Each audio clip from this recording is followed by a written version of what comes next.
right things. Let's go. Be sure, on your way in, hit that like, share. Sharing is caring. Sharing is flat out caring. At the end of the day, that's what it is. Appreciate everybody for jumping in. The name is Law Nation. We're going to listen in to, I got 3 tapes of Will McClay on his draft philosophy, scheme, and thoughts, and what was in his mind, and everything else. So, be sure to hit that notification bell. I go live at various times. I do. But at the same time, for your mind, we're going to talk about it. Let's get it. 5, 4, 3. Yep. They say ain't no party like a cowboy party. What about a Law Nation party? Shout out to everybody that's watching and tuning in to the news, the information. Shout out to you, Jameson Taylor. I hope you are doing better. You said you was in the hospital. We hope all is well with you. Let's go. Prayers up to you. Come on.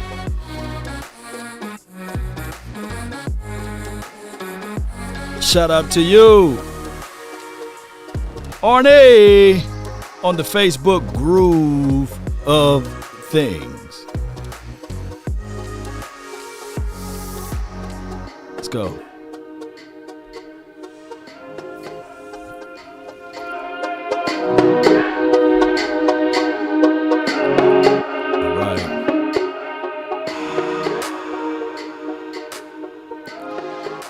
All right. You know, one thing I must tell everybody, expectations, right? When expectations meets reality, that is the hardest pill to swallow, one of the hardest pill to swallow, right? The truth is the ultimate hardest pill to swallow, but also you have the expectations when it meets reality. And some people put higher expectations on certain players and not understanding the reality. The reality, Ben, that the Cowboys been wandering around in the wilderness for like 26 years now, right? It's been that long of a time. And a lot of times people will look at that and say, well, hey, if you don't make it to the Super Bowl, then your season is trash, right? And the other part of the coin would be the excuse level, right? There's a certain quarterback that's a better thrower of the ball, right? You had a good team around him, had the number 3 defense in the National Football League, and couldn't get it done. But he is not held to those expectations because he played for a different team. Now, a lot of people last night thought that me and my guy, Big Game James, were going at it like we're going to go to fisticuffs. And he was saying that, hey, has Dak Prescott hit his ceiling? Has Dak Prescott, he said that Dak Prescott literally hit his ceiling. Like there's no more better that you're going to get out of Dak Prescott. And I made the statement that if he played like he played last year for 3 consecutive years, that would ultimately be Hall of Fame numbers, right? Think about it. 37 touchdowns, 10 interceptions, 4,000 yards, a QBR of 104.2, 68 completion percentage. If you do that for 3 straight years, that's immediate Hall of Fame numbers. But people will look into that and say, well, you just sipping the Kool-Aid, Law. No. Those are facts. Now, what I do agree with my guy, Big Game James, on is this right here. We expect more from Dak Prescott. Why? It's going into his 7th year. We want him to achieve more than what he did so far. Now, granted, I get it. We look at other teams and we look at how they arrive to where they are at. And the argument was, going back and forward, is Matthew Stafford better? What if I told you guys that Matthew Stafford, before the start of this past season, his record against plus 500 teams was 6-51. That is a horrible record. That's horrid. What changed? Oh, snap. He went to a different team, a different environment, a different situation for his outcome. Those things help. Granted, same person, same arm talent, same skill set, just on a different team. By the way, Cowboy Nation, for those who listening, that team somehow was the number one team in defense. No matter how you shake it, the LA Rams, no other team had a better defense than them. And you have to look into the situation that you had Aaron Donald, who is a man amongst boys. There's nobody that can out-debate me on that one. I guarantee you that the LA Rams had the number one defense last year in the National Football League, and Aaron Donald is a monster. He is. But shout out to the LA Rams. They have a different approach to things. They're having a different philosophy and a scheme to things as it relates to the offseason, and especially as it relates to accumulating talent. They got a way, whereas they don't hold high constraints. They don't leak out there pretty much big board to anyone. No, they don't. They don't. They don't have multiple press conference every week, right? It's a smooth selling from there. They had the ability to do everything possible to get back to where they want to go. What if I told you, if you were to do this right here, Cowboy Nation and everybody that's listening and beyond, if you were to compile from 2016 to present day, the Dallas Cowboys win-loss record versus the LA Rams win-loss record, what if I told you they are exactly in the same wheelhouse? My goodness, that's crazy, right? One team been to multiple Super Bowls since 2016, and we haven't even scratched the NFC Championship game, right? But we both have the same record. What changed? Oh, philosophy of coaching. You can talk about skill set and players. But it is what it is. Lady, what's good with you? She says Rams are going to be the team to beat. Yeah. And the other team on my open monologue, I guess, if you can call it that way, the other team was Green Bay Packers. For 13 straight years, they had a guy by the name of Aaron Rodgers, who at the end of every season held an L and didn't advance throughout the playoff. But he's held to a different standard because he got the ring. And I guess if you get a ring, people will overlook your warts, right? Back to back for 3 straight seasons, I believe that team won north of 13 games or right at 13 games, right? And had the first ticket out of the playoff. Number 1 seed in the National Football League with the 3rd-ranked defense. And what we're doing collectively speaking, these are truths. We hold our expectations of our quarterback higher than theirs, right? We said that, okay, against the 49ers, our team's supposed to be able to win against that said team because it's a home game, right? The same team that we hold a different standard to play that same team and lost and held that L in a home game in the number 1 seed, right? And they had a better defense according to all standards. They had the 3rd-ranked defense and a better thrower of the ball, and they couldn't beat the same team that we faced against and lost to. Starboy C. Payne says play calling. Yeah. And this is the thing. We need to fire, my guy, Arnie says we need to fire Kellen Moore. That's the bed that we've decided to sleep in. Or that's the bed that we decided to buy and purchase, a Kellen Moore. Last year was his 3rd. Let this sink in. Last year was his 3rd season ever calling plays. He's going into his 4th season. And you think that he's going to outmatch and outcraft dominant defenses? You think that he was going to pretty much roll up out of Boise State bed, get into a Cowboys uniform, play quarterback where he started in Detroit lands, right? And then get over here to Cowboys, do his thing, do his magic, and all of a sudden he's supposed to be this genius without growing pains? That's not going to happen. That's not going to happen. A third of you guys watching, you don't graduate from high school in 3 years. Why are you expecting this brother to graduate in the field of war, basically in football, within 3 years? That just don't make sense. And if you were to contextualize it, right, even if you're talking about it from a collegiate aspect, college, it takes you at least 4 years to graduate from college. Come on, baby. Gene, appreciate you. Shout out to you, P-Boy, on the Trovo. Appreciate you.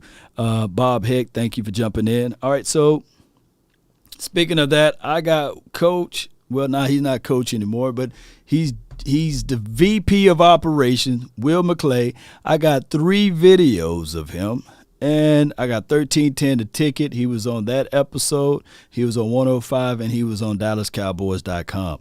Let's go to 1310 The Ticket. Richard Hunter.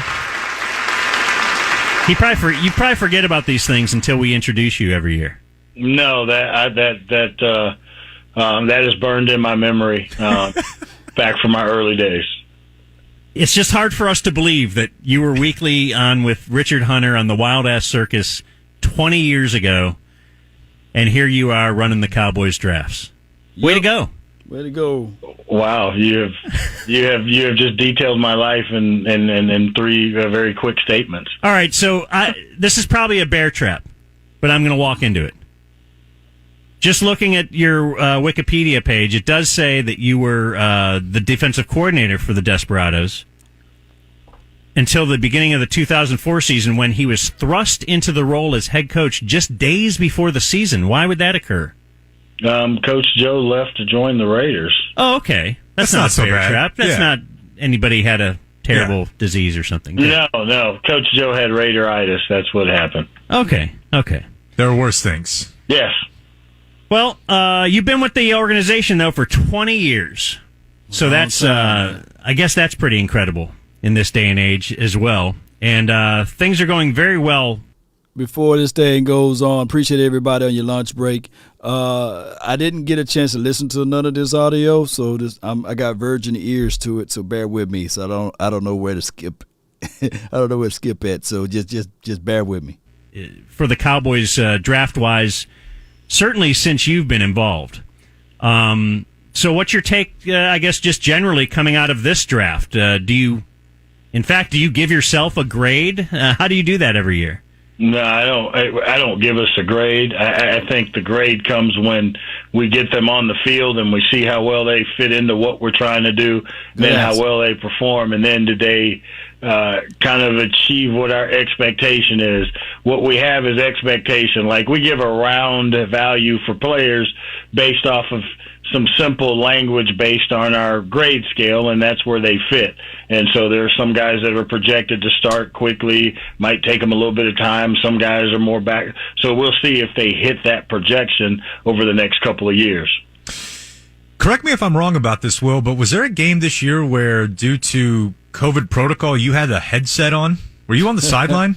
Yeah, I was on the sideline. I typically do things in the box during the game, and it keeps me involved in the game and kind of just in tune with the way that we're operating offensively, defensively, team-wise, and all that stuff. But based on it was the Saints game, we had some guys that were out, and I got to be down on the field because I assist Dan kind of with personnel and some different things that I can do to be involved in the game, and I got to do it down on the field that game, and it was incredible. It kind of made me miss being down on the field a little bit more.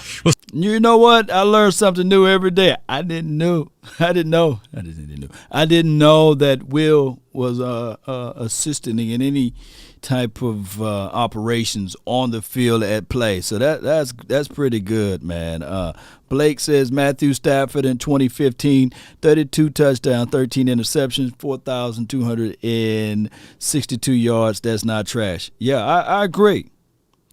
I believe that majority of quarterbacks are pretty good in the National Football League, and I think that Matthew Stafford, shout out to him, a Texas native, I think that he is a brilliant quarterback. I think that he is a good guy. I'm not saying that he's trash or anything, but as brilliant as he is, and I think at one point he did throw for 5,000 yards. I think somebody put it up. Blake in 2011, 41 touchdowns, 16 interceptions.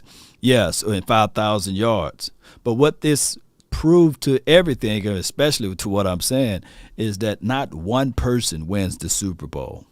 Not one. Not one person. It takes a complete team, and it takes structure. And on top of that, if you really want to make it far to win that championship, it takes a good defense. Defense win championships. And as glowingly as most people talk about the young kid, Joe Burrows, if the Titans didn't throw 4 interceptions, I believe, in that game, they're not going to the Super Bowl, baby. You wouldn't be talking about this or that. Super Bowls and defense and playoffs counts a lot. You got to play a sound defense. If you think I'm lying, like I said, who was the number one team in defense last year and won the Super Bowl? Oh, and what we try to do with this particular team, and we're going to listen to more what Will McClay had to say, but I got to tell you guys, that spark, that force, that impact, shoo. Look at the defensive side of the coin, baby. Parsons elevated everything, gave us hope. And we got to get back to those punches of on the field of playing sound defense. If you really think I'm lying, go all the way back to the 90s. Let me know how we would have done without Charles Haley, right? Let me know how we would have looked without a Russell Maryland, big boy inside. We would have been pretty much another flash team that did a lot of good things good on offense, but stalled on defense. No, that defense helped. As much as people talk about the triplets, and which is cool, I get it.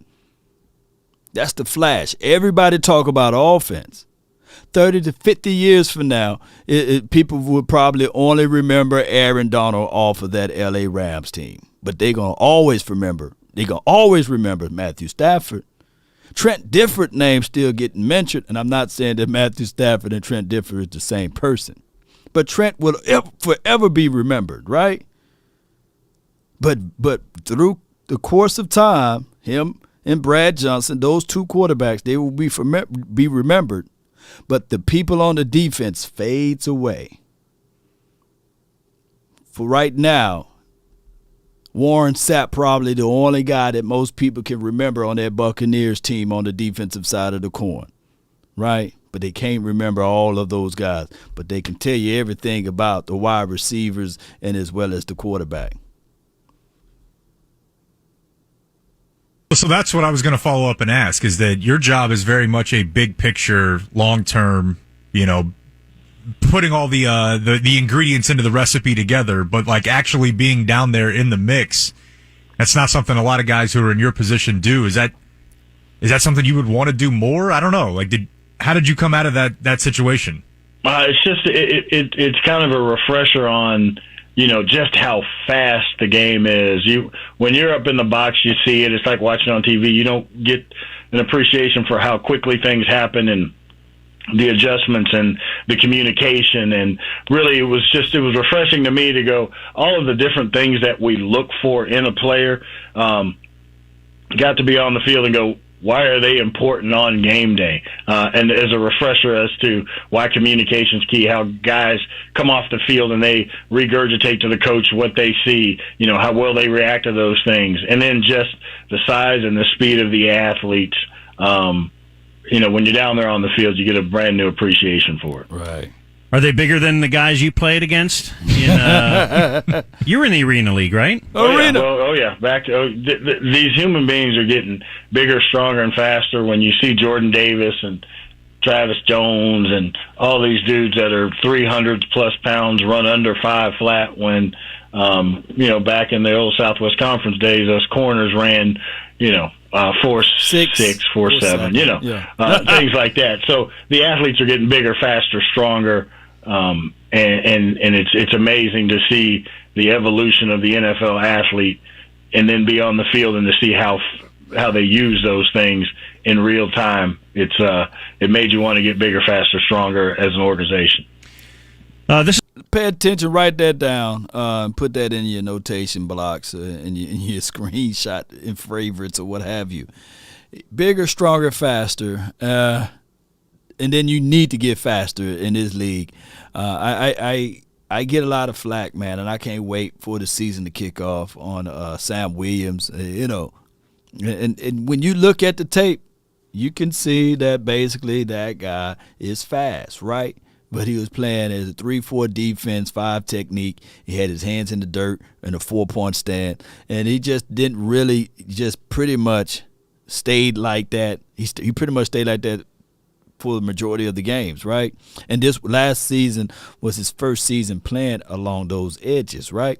But we can literally see when he's chasing for the ball, the dude is fast. The dude is pretty much fast. He can go sideline to sideline. So what I want Will McClay to do and to tell the coaches to say to this guy, stand him up. Let him play Leo. Oh, he got linebackers experience. Let's see if we can do some flash plays, put him in the hook area, put Parsons down on the edge. But we putting him in the hook area only for an illusion. And it's an illusion because we're going to blitz him right through the B gap, or we're going to blitz him right through the A gap. That's double A gap right there. Pick a side which one you want to get through. Knife inside, use your frame, and get to the quarterback with that 4.4 speed. Let's make the opposing team sweat. And when you have that size and those measurables, I'm quite sure you have the brain of Dan Quinn. He should be able to utilize that. And the good thing about all what I'm saying, Cowboy Nation and everybody that's listening, newsflash, you don't have to rely on any of these rookies week one. You don't. You flat out don't. Now, our biggest hole right now would be, of course, you can talk about edge, you can talk about linebacker, LVE, having your doubts about him. But in actuality, we can roll out the same team and still win some games. But let's go. Let's listen to more what these guys have to say. This is Will McClay. He is the Cowboys Vice President of Player Personnel, heavily involved in the draft. And I'm wondering, what's your level of involvement, certainly before the draft? You're very heavily involved. During the draft, what's your level of involvement, I should say, as far as trading up, trading down, making the actual pick? I'm very much involved in the process. It's collective, and Jerry's the general manager, and he has the final call and says what we're going to do. But we have discussions about all of those things, and do have a part in it, and as well as all the people, the different pieces within, the head coach, the coordinators, myself, the over-the-top scouts. I mean, those are all things that go into the discussions to make some of these decisions. So, did you pick Taco? I picked Taco. I will take that. You aware of that one? Yeah, I'm aware of that one. How difficult? That joker know he lied. Oh my gosh, man. He took a bullet. Everybody need them a good buddy like Will McClay, man. Look, I said for many of years he's doing all of the wrong things for the right reasons. Because if anybody, that's in his position, in his role, unless they paying him under the table with some bitcoins, I ain't talking about bitcoins, I'm talking about bitcoins, I'm talking about money. Ain't no way. And his ego is pretty much, he don't have one. And if write this down, ego is nothing much more than edging God out, right? So he don't have that ego. He don't have power. He don't have power struggle, right? Power constraints. He's the guy that's pretty much will take it on the chin for the Jones family, will fall on the sword. Everybody needs them a good guy like that. At least one person that's willing to fall on the sword for you. Because he going to take the blame. He going to stand in front of the fall guy. Yeah, Verdi. Yeah, he literally, watch. What would you say? Trading up, trading down, making the actual pick. I'm very much involved in the process.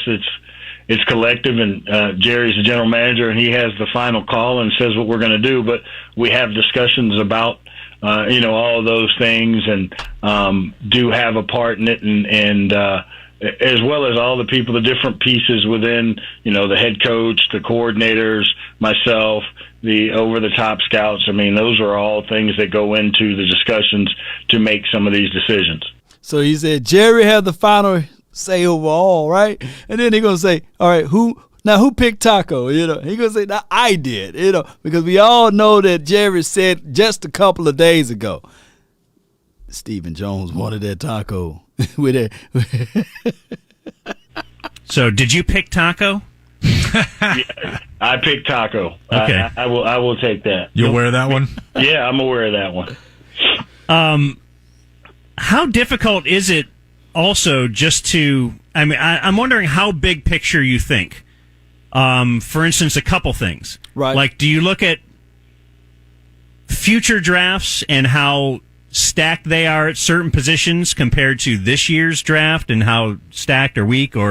And I'm also thinking about, like, before the difference between last year's draft and this year's draft, it seems like the value of wide receivers has changed. In fact, just since the end of the season in this year's draft, I feel like the value of just the wide receiver in general has changed drastically. How much is going through your head as you're preparing the draft and thinking about who to pick? I think that all of those things go into it, because when you're drafting something, you're really trying to place players into your situation now and for the next 5 or 4 years, depending upon the contract.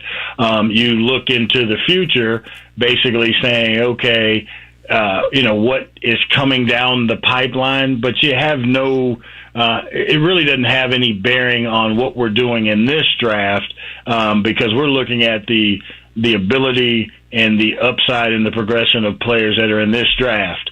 Then, you get to the next draft and you see where that crop comes from and where the strengths and the weaknesses are. In this draft, we felt like because of the COVID year and, now this new NIL deal and some people staying in, some people coming out, when you looked at it, there was more, it was more of a middle heavy draft than a top heavy draft to us as we evaluated it. So you look at things that way long term. I think we do look at even positions, how many guys at a certain position that we like compared to at another position where we have depth or we don't have depth. Those things come into consideration when we start making decisions. This is Cowboys VP of Player Personnel, Will McClay, joining us here on The Ticket. I've heard No, that philosophy of it being middle heavy, let me see. Who do we got in the middle? That was day 3, right? Jake Ferguson, Matt, let's go. D-Ron, Bland, Clark, John Ridgway, Harper. Middle heavy. This seems to me like any other draft to me. It seems like if I were to pull up last year's draft, we would have seen some of the things that we saw this year. I don't see it being that much different, right? But now when you start talking about, like, you got Jalen Talbot in the 3rd round, maybe if the draft was smaller or what have you, as far as the talent-wise and wide receiver, maybe he would have just only been in the 2nd round available, right? But by the being middle heavy, do he mean that, like, that pushed him all the way back to the 3rd round?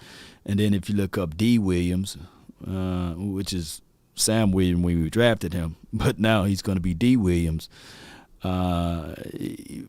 most people in the chat had pretty much a third round grade on him, right? So you could flip the two. I said that during Jalen Talbot film review, like you can literally flip the two and you would have had the same outcome, right? You probably would have felt a little bit different. You probably would have accepted it better, right? For example, let's say if you picked up Taco in the late second or third round, would you guys, just being open with you guys, would you accepted that more than Taco in the first? Like, because the pick is the pick. The talent is the talent. And where you go and get him at in the draft is just what it is, you know. Let me see what y'all say. Well, Williams is going to be a stud. Yep. Okay. Asmodeus, appreciate you. And Blake said yes, you would have accepted it. Just like Justin Simmons, who played for, I believe, the Denver Broncos, right? The safety. Darian Thompson was drafted before him, right? So somewhere along the way, the Giants looked at Darian Thompson's tape, and they probably looked at Justin Simmons' tape, and they said, you know what? That Darian Thompson from Boise, he would be a nice asset for us. And he played for the Giants for a cup of coffee, and they realized he wasn't who they thought he was, right? They cut him, and then the Cowboys scooped him up, and Darian Thompson played for the Cowboys. And we were all begging, saying, come on, Cowboys. What would we look like if we were to draft Justin Simmons, who was drafted in the third round? But his value now is very increased because he's one of the top safeties. And now, shout out to Darian Thompson. He's gone on. I think he's got picked up by the Colts. But that's how crazy the draft is. Right? Tolbert had more yards than Garrett Wilson, more yards than, I believe, Chris Olave, right? More touchdowns than both of those wide receivers. But he's drafted in the third round. Can we go by production levels alone? No. He played for a smaller school, lesser talent. Now we got to look at the evaluation of talent. Yeah, he did that against those guys in those levels. Can he do it against the pros? Newsflash. Those other guys that did it in their SEC competition. I said championship, but you guys get what I'm saying. SEC competition. Now they got to do it against the pros. Everybody will be the best. Can they continue to do the things? Some people are built for it. Some people not. David says Taco in the fifth, you'd have been okay. I don't think. Honestly, I don't think that you had a fifth round grade on Taco. Come on, I don't think you had one. And Taco, his rookie year, had 3 sacks, right? And I'm banging on the table right now saying that, hey, that'll be good. That'll be good for D. Williams right now if he give us 3 sacks. I'll be like, all right, cool. Taco had 3 sacks, and I'm not trying to pump up Taco. I'm not. And then he had a very horrible year his following year. And then his last season, he had 5 sacks. Right? And a third of you guys are crying over Randy Gregory. That's 1 less sack than Randy. So how can we really look into this thing completely? And of course, Taco, he was playing on the wrong side of the field. His position is naturally where D-Law is at, but they kicked him on the other side because D-Law decided to show up. A couple of other personnel guys speak about this in the last couple of days coming out of the draft. My guy Hannah says, Taco still in the league? I think the Saints ordered tacos. The Saints ordered tacos. So Taco will be down there in New Orleans, and I think he would be a rotational guy because I believe those bookends on that edge over there in New Orleans is pretty good, Cam and all of those boys. And, of course, they will have the Honey Badger down there in New Orleans. And New Orleans pretty good on defense. We'll see what Chris Richard. Oh, Chris Richard's still down there in New Orleans. I'm quite sure he knows Taco just a little bit. I think he was on the team when Chris Bouchard was here. So it could be just that. D. Williams is having 8 sacks this season. Asmodeus, if he get 8 sacks, man, you guys would not hush me up. And don't let him get to double-digit sacks. Please don't let D. Williams get to double-digit sacks, because y'all gonna have to put duct tape and all type of glue, Gorilla Glue on my mouth to hush me up, because I'm going to talk some mad Donkey Kong stuff. I'm not a told you so guy, but I might have to convert just for 30 minutes on I told you so guy. But if you don't, then I'm gonna let you guys know I'm going to fall on the sword, right? I'm going to play the Will McClay. But I'm interested in just what you think about where the league is headed specifically on defense. Like, teams talking about playing more 3 safety looks. Like, do you foresee a scenario where, let's say, a couple years from now, it is just standard that there are only 3 D linemen on the field for defenses in general? Like, where do you think the league is headed on that front?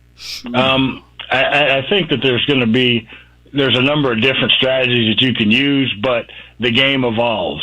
We're getting players from the college game, which is different than the pro game. The high school game is somewhat different than the college game. When you look at all the 7-on-7 and the skill athletes getting the extra work and not as much time and development being played into the big boys, the offensive and defensive line. So which unit is going to be able to progress faster? Well, it's harder to teach somebody how to do things going backwards than it is to teach them how to do something going forward. So you're going to see more speed and more athleticism on defense, and you're going to see offenses try and take advantage of that. So I think the skilled athletes, the bigger, faster, longer, stronger athletes give you an opportunity to match in those situations where people are doing things a little bit differently. You look at the SEC, where the SEC used to be played the NFL way, where it was big boy football. You line up in 12 and 21, that's 2 tight ends or 2 backs, and you pound it out. Well, most of the teams in the SEC are going spread. Up-tempo, all of those things. So, hold on, let me stop my guy, Will McClay. The season aspect of football is always going back to the natural order of things. Always go back to the natural order of things. That spread 'em offense is good until you get punched in the mouth. That spread 'em offense work until they start getting cold. And when they get cold, and that's the unique part of football. It starts off basically in September, and then as time goes on, things change. It get cold. And if you're not efficient enough on stopping the run or running the ball and playing good defense, shoot, all of a sudden it backfires on you. You can get cute all you want in September, they'll work. October, they'll work. But wait till like late parts of November and December, it start getting cold, and somebody crack you a little bit, shoot, fumble, or the ball, you're not throwing it the same, the wind, the elements. Oh, that what happened to Green Bay, huh? Because somebody was saying, Law, it was 4 degrees outside. That's why good old Aaron couldn't do what Aaron normally do. Well, excuse me, he the one playing Wisconsin, right? Oh, he the one that played in Green Bay land. That was a California team that did that to him, right? And I could only imagine the physicality in being a hard-nosed defense with the physical mindset takes you further. Now, granted, when the 49ers played against the Rams, at the end of the day, the Rams still a physical team. They are. They just so happen. And when now you back in the dome, and now you can still present some of that physical situation, it helps. But I can only imagine if the elements were involved again, what would have happened. I think physicality, I think that's the angle that you have to be. Don't try to get cute with it. I get it. Offense sells. Tickets and everything else. Oh, let me just pull up this right here. Oh, let me just for example, let me go PFF. We're not gonna look at. Oh, I gotta sign in. Hold on, look at sign in. Okay, sign in. Okay, they sign me in. Okay, look at my guy Ezekiel Elliott. All right, Dallas Cowboys. Let me see where they ranked that offense. Let me see. Oh, number 1 offense. That's cute and all inside the nice bubbly dome, right? But I can tell you, man, I would rather for this team to get back to physicality. Hard nose. Get back to that 12 look. Get back to even. If you really want to get nasty with it, 21. Give me some 13 that personnel when we get into that goal zone situation, red zone. I said gold zone, but that sounds good too. But give me some 13 looks. Let me get some jumbos up out of there. Let me get a big boy fullback. Yeah, PFF is mud. I don't use them I use PFF, but I don't use the grading. But everything else is the same. I could have pulled this up on ESPN as well. But yeah, I feel what you're saying. PFF is mud. Let's get back to some hard-nosed stuff football, you know? All that stuff leads you to believe that the game is going to continue to change, and you're going to have to be able to match up. It used to be a bruising game. Now it's about matchups. But do you think of it as cyclical or more of you just find those, I guess, market inefficiencies along the way? Because now you see teams try to hammer teams that play like that, both in the college and at the NFL levels. How do you see that? It's cyclical. It's situational, and I would say it's cyclical. It's like fashion. Yeah, things are going to come back around. There you go. I hope not.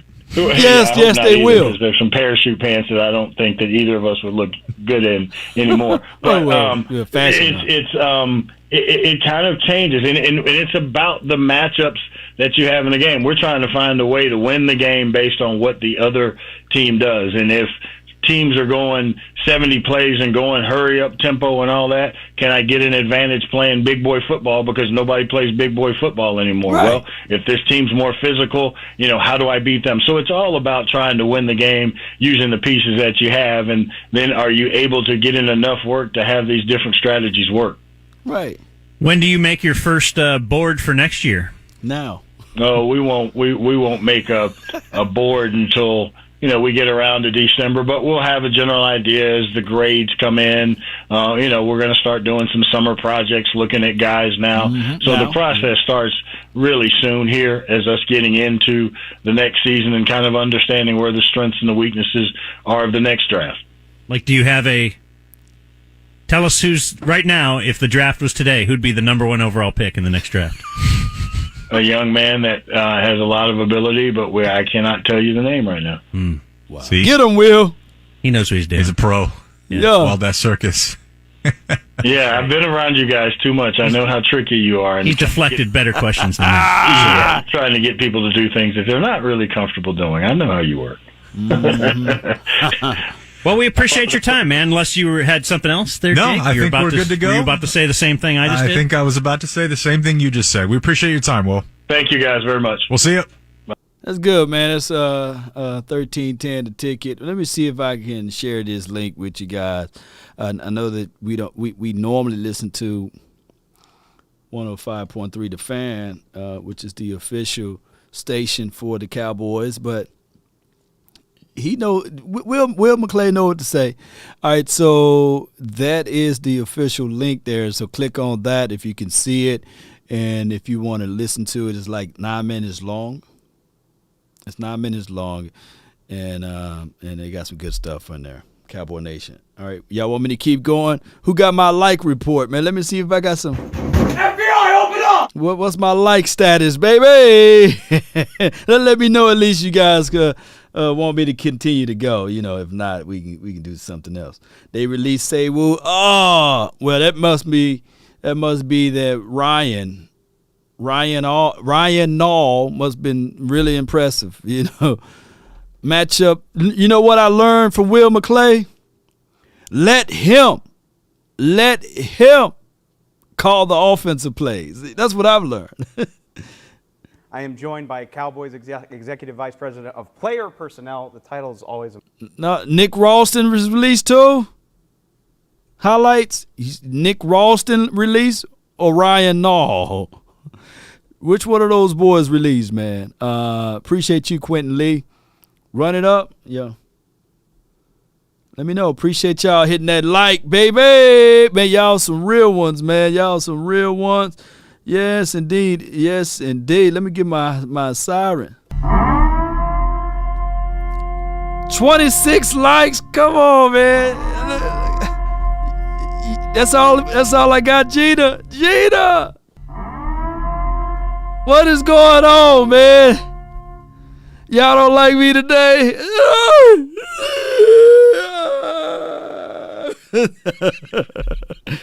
Oh my gosh, man. We'll take some calls at the back end of the show, though. Get them likes up. And the number, you can call in if you want, but we'll take some calls in the back end of the show. And if you already have the phone number, it's already open. A mouthful. Maybe we can reduce that, maybe. But Will, the NFL draft is over. The hard part's over. You navigated the draft. You brought 9 new players into the program. Now you're appreciate you, Dre. I know. Talking 170 about all of your decisions with the media. We're glad to have you. Sure, I'm glad to be here. I don't know how much we'll talk about now. So I want to start with, of course, the headline pick, number 24 overall, Tyler Smith, the offensive lineman out of the University of Tulsa.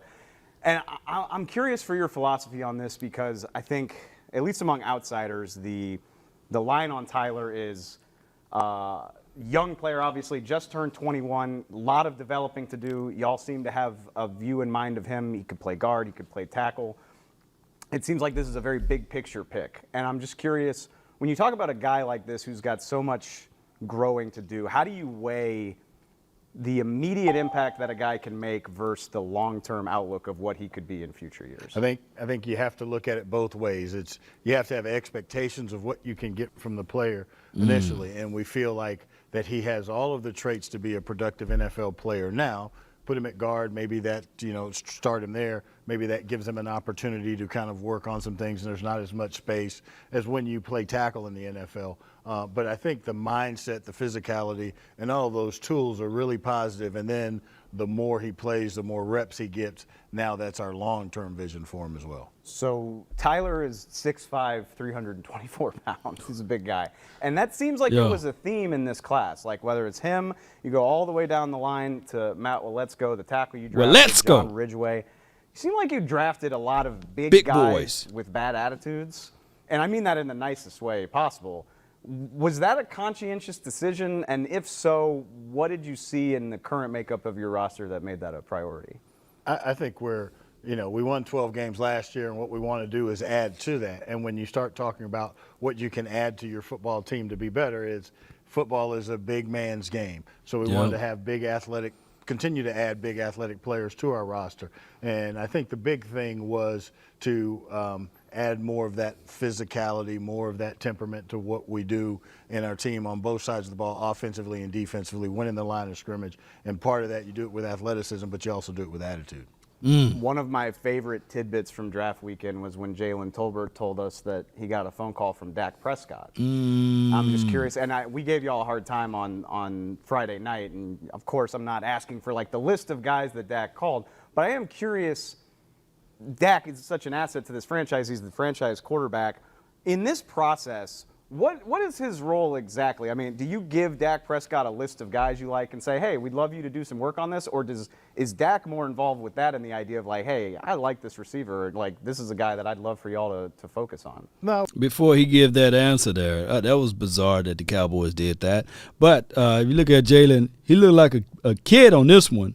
And then when you flip over to the other picture, look at his hair. He grew. His hair done grow. That means that it's an older picture, right? So it's a newer picture of him, and the other picture is an older picture of him because look at the hang time on the hair time. But here's the thing. A lot of people will dog your decisions, right, when you do something out of the norm, when you do something that's not accustomed to what everybody else is doing. So for Dak Prescott to pick up the phone and say, hey, man, my name is Dak Prescott. I play Cowboys football. I'm the quarterback. And I see that you go to South Alabama. What are some of the things you like to do? And it's breaking the ice, and that's also developing chemistry and continuity. I think that those boys should do that. Quarterbacks should reach out to wide receivers. They should throw the ball around during the off season like it's a sandlot football game or a walk in the park type of deal, because most of the times the chemistry that you develop goes a long way. Troy Aikman and Michael Irvin, and I'm not saying that Dak to Jalen will be that, but Troy Aikman to Michael Irvin. Troy, I think it was Troy said he can close his eyes and throw it, and Michael will be right where he wanted him to be. Or if it's Michael that can close his eyes and run a route, and the ball will be right there where it should be at. It's one of those sayings, but that was all developed through chemistry. And I believe you got to have that. You got to be on the same page with your wide receiver, and your wide receiver got to be on the same page with you. That's why I said, if me and my brother play spades together, shoot, we whoop and tell. I mean, we talking across the board without even talking because that's the chemistry that we got. Timing. Yes, Blake, you're right. Let's listen to more what these guys have to say. It was Troy, right? So Troy can literally close his eyes and just throw it to a certain spot on the field. 1, 2, 3 is a timing offense, right? 1, 2, 3, bam. And the ball will be there. Irv will be there. You can book it. That's how the chemistry is and was. Yeah, so I love it. Don't expect that from Dak. His from Verdi. Nah, two different types of quarterback. Troy and Dak, two different types of quarterback. But to be fair, as far as the type and kind of caliber of quarterbacks, Dak is closer to Troy than Romo was to Troy as it relates to the style of play. Romo is closer to Brett Favre than Dak is closer to Brett Favre, right? If that makes any sense, if I put that in the best way possible. Meaning that I don't look at Troy being a gunslinger, right? I don't look to see Troy being that guy of I'm just close my eyes and just throw it and hope and pray. Now, Troy was a calculated guy, and that's just the bottom line. But Favre would drop back and spin around and look down the field and say, "For Allah," and he'll throw that thing, you know. And Tony would too. But he's cerebral. No one that I've seen in the Cowboys uniform threw a better fade ball than Tony, right? Tony can throw that fade ball, right? So everybody have their different attributes that's better than the other. Romo is fragile, more fragile than Favre. Yeah. Favre got hurt a lot too, but I feel what you're saying. Favre played in the era where he can take them supplement stuff, you know what I'm saying, and never get in trouble for it. He got addicted to it, and then they started to put the rulings on him. I'm quite sure Tony, if he wanted to, he could have, but that's a story of a different day. Favre was an Iron Man. Yep, he was. He was kind of gave Dak a couple guys just to look at, just so he knew what was in the draft. And I think it's important with him having the standing that he does within our organization and within our team is to kind of let him know how we do things and get his input on some things. And so I just felt in talking to him with his unique ability to communicate with everyone and to draw something from that was to use him in the, hey, give him a couple of receivers to talk to, get him on the phone and kind of get some feedback from him because as a 55-year-old man in my position trying to find players, the environment and society changes and young guys talk to young guys and they know what they're talking about a lot better than I do. Will, you're wearing Jordans. You're clearly pretty cool. I'm hip, but I'm still old. I mean, so obviously you drafted the guy. What was Dak's feedback on Tolbert? I mean, did he get a read on him? Yeah, he got a read on him. He was very excited about the way that he approached football, the way that he approached this process.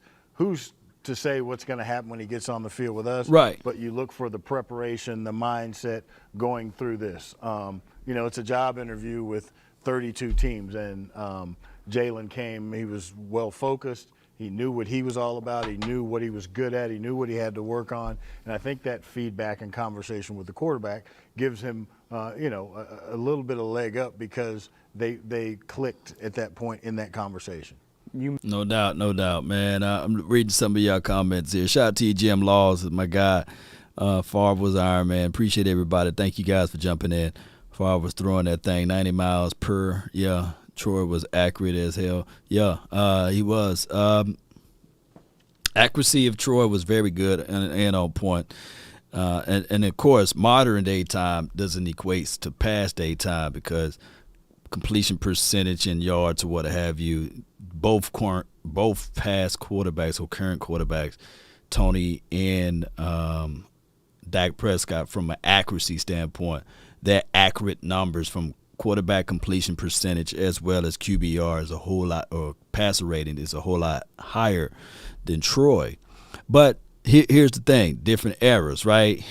You can bigger, faster wide receivers. You can't touch the wide receivers after 5 yards and all of these other things.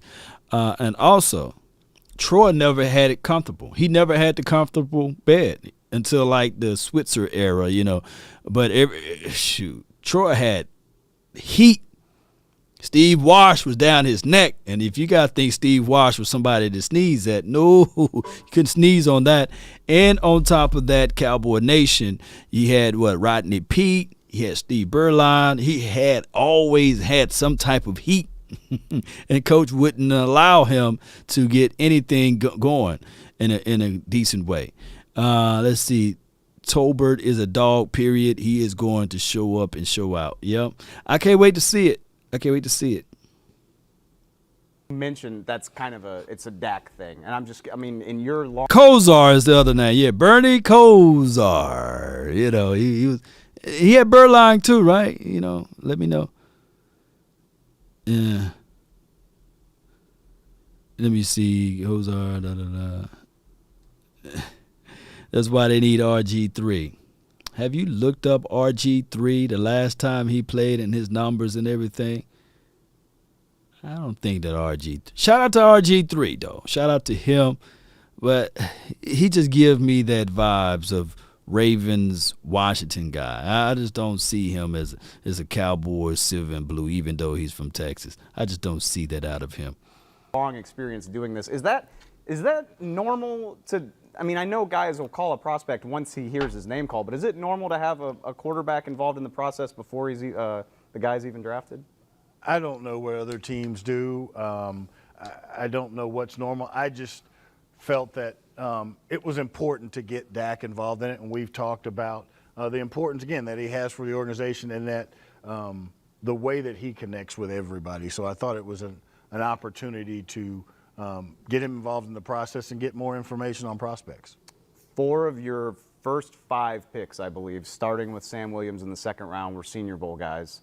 You told us a wonderful story about Tony Pollard standing out to you. Y'all do know that law. I'm a 4.4 guy too. I ran a 4.4. Real talk. But running and throwing are two different things. And shout out to RJ3. Shout out to him if he ran the 4.4 and it was an accurate time or what have you, and it wasn't a windy day. Shout out to him. But he's not playing. If he do play for the Cowboys, I'll do a whole nother video and we'll break that down. But right now, it's Cooper Rush as the backup quarterback and it's Will Greer. Akeem says he ran a 3.4. No, I'm a 4.4 guy too. I'm for real. I ran 4.4, baby. Shout out to Woodville. I used to run through that team down there. I got the record down there in those parks down that way. Woodville and I beat up on some teams down here in Mississippi and Brookhaven and all of those things. I'm going to have to pull out my trophy awards and everything. But, dog, we talking about live ammunition. You talking about football. Now somebody coming for those knees. They coming for those legs. Vern says RG ran a 4.48. Let's say he says I run a 4.42 law. Yeah, look at all these 4.4s out here. Let's go. Let's sign RG3. Let's sign him then. Let's go ahead and sign him. Let's bring him in to training camp, and let's see how that works out.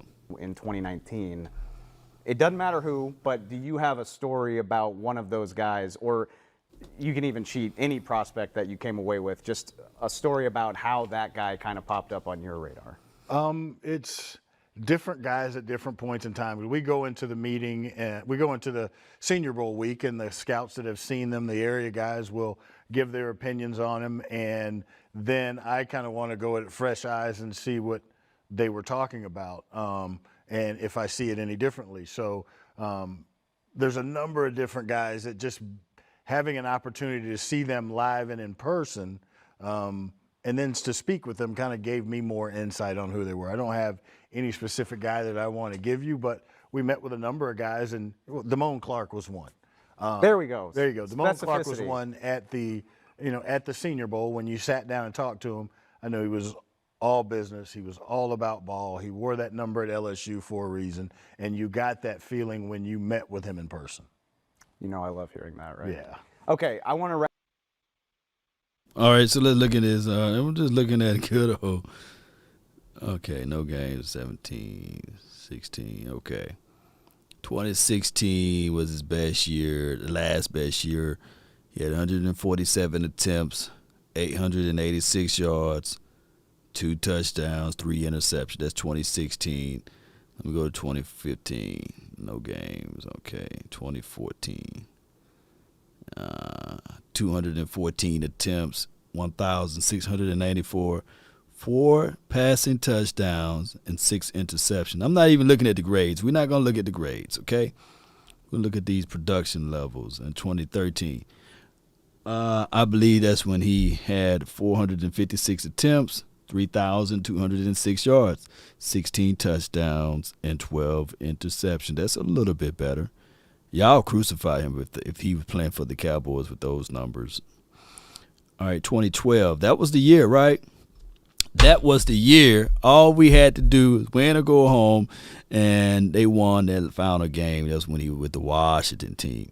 20 touchdowns, 5 interceptions, 392 attempts, 3,185 yards. Okay, since we're entertaining this, that's 2012. That's many a moons ago. Let me see if I can find something modern. All right, 2018, 6 attempts for 21 yards.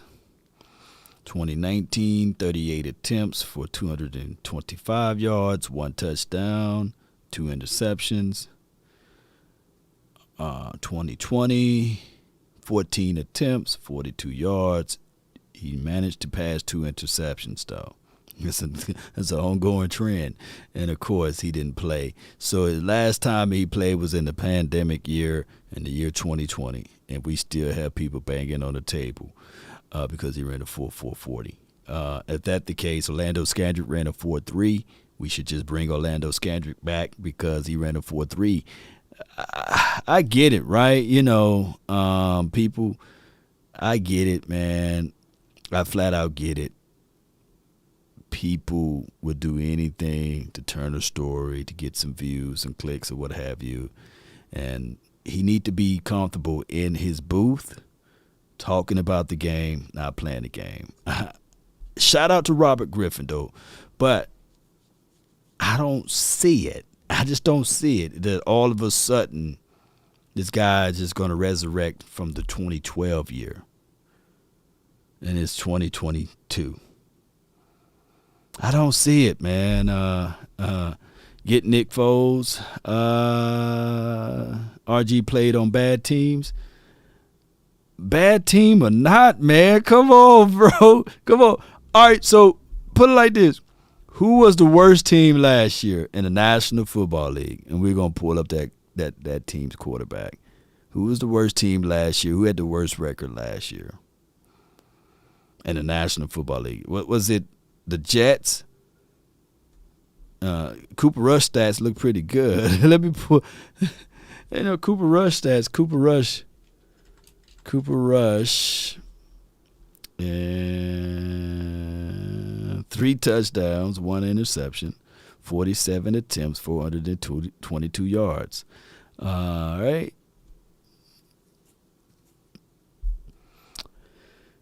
All right, so that touchdown to interception ratio is pretty good. Let's go to 2020. I don't think he had a stat at all. I think he came in for a couple, he didn't have no stats at all. There you go. 3 attempts. How you have 3 attempts for 2 yards, though? Like, what was the first pass? Was like a negative yard or something? What was it? Oh my gosh, he had 3 passing snaps, 3 dropbacks, 3 attempts, and 2 yards. And then he ran. So, rushing snaps, he had 12 of them, design run 2, and he ran for 13 yards. Look, those stats look better than what my guy RG had. But I feel you, though, man. Shout out to Cooper Rush, man, backup quarterbacks. The Lions had the worst record. I'm not finna pull up this guy's stack. But let me just say for Trevor Lawrence, I'm really rooting for Trevor Lawrence. Trevor Lawrence. Where you at? There you go. Really rooting for Trevor Lawrence. Shout out to the Laws. He had 12 touchdowns to 17 interceptions, 3,641 yards. And I remember people banging on the table saying, hey, Law, we should tank to get Law, Maybe if on the Cowboys he would have flipped those numbers around. Who knows? 17 touchdowns and 12 interceptions. Put some things around. And what was the other guy? Zach. Was it Wilson? Was it Zach Wilson? And then we listen to the rest of this audio. I just want to. Oh, it's with an age. He got some weapons this year. I'm thinking that if he can turn this around to maybe 15 touchdowns to like 5 interceptions, that would be a hell of a year for him. I really want him to step it up. He got some weapons, Zach, so do your thing. And this dude right here, let me show y'all this guy right here. What's his name? From Joe? What's his last name? I forgot his last name. Burrows. Okay, Burrows. Watch these, man. This dude right here, him and Justin Herbert. 30. Look, that's elite right there, huh? 520 attempts, 4,611 yards, 34 touchdowns to 14 interceptions, 91 overall, 91 if you can grade those passing stuff. And that was some good stuff, man. So what I'm looking for, and they said before he had the injury, let me see, that was pretty good before his injury. So if he can give the Bengals another good year,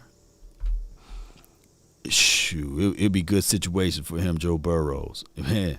Wrap this up with just a question about your job, which I think is be good. The most interesting thing about what you do is, from the outside perspective at least, we kind of see you as a referee, for lack of a better word. I mean, with the scouts, the coaching staff, ownership, and you're sort of in the middle of it all coordinating. It's a lot of voices to keep in mind when draft weekend rolls around. How do you weigh that role versus your own preferences and your own opinions as somebody who evaluates talent? I think it is a collective process. I might have my feelings on guys, and based on my position, I think that carries some weight. But I don't want to be the one to say that I'm the know-all, be-all, because we all get this wrong. What we're doing is we're forecasting, we're projecting human beings going from one environment to another environment. But I think you want to take all of that information in. You want to weigh it all out. Look at the number of different resources that we have, the tests and all those things, and kind of put it all together and present the facts. What you're trying to do is have a checklist. I'm looking for 10 things. If he has 9, if he has 8, if he has 7, which ones are most important? So I think the input of everybody in this process is most important because it is collective and it is all about us. No doubt, man. That's some good stuff from Will McClay. And if you look at Dak Prescott, look at these numbers. So I've seen some players say he was carried. Well, carried a man. 3,667 yards, 459 attempts, 23 touchdowns to 4 interceptions. And people were thinking that they're going to see some like crazy stats out here, right? And you can't find none. That's the craziest thing. Like, if you were to like do blind resume stuff, a lot of people be like, man, give me that guy right there. But this was his rookie year. And then you pair that up with the following year, 2017, and then you have so many people literally gave this man heat for 2017. But a lot of people look at this and be like, yeah, I'll take that. Law, I would take 22 touchdowns and 13 interceptions for 3,324 yards, right? And then 2018, let me just go to 2018. 22 touchdowns to 8 interceptions, 3,885 yards. There's not a lot of people who would look at that and say, hey, I don't want that. I get that away from me, you know. And then when you look at 2019, 4,901 yards, 30 touchdowns to 11 interceptions. That was an 8-8 year. From that time frame, you got to keep in mind, you got to contextualize. The Cowboys did have Jason Garrett as well. I can't make this stuff up. But that's a story of a different day, right? And then 2020, so there's no imaginations of the mind. It's 9 touchdowns and of course, 4 interceptions. And this was his only losing season. And then we move over to 2021, 37 touchdowns with 10 interceptions, 4,449 yards. Let's go with it. Those of us that kind of talk about the draft and cover it avidly, you hear the phrase standing on a table, fighting for a guy that you really like.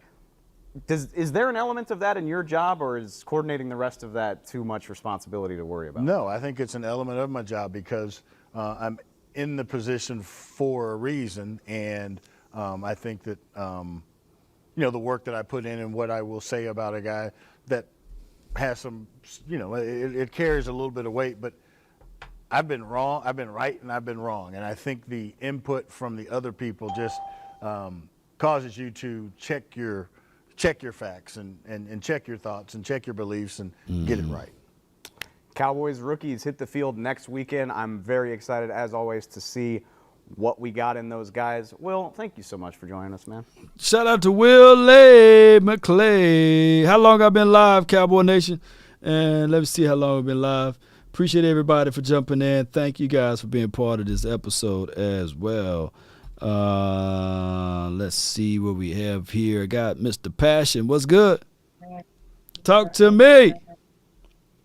What's up, big dog? Nothing to it, man. It's your world, man. It's your world. Talk to me, man. You know who this is, right? Yeah, man. Shap, man. Talk to me, man. It's all on you, man.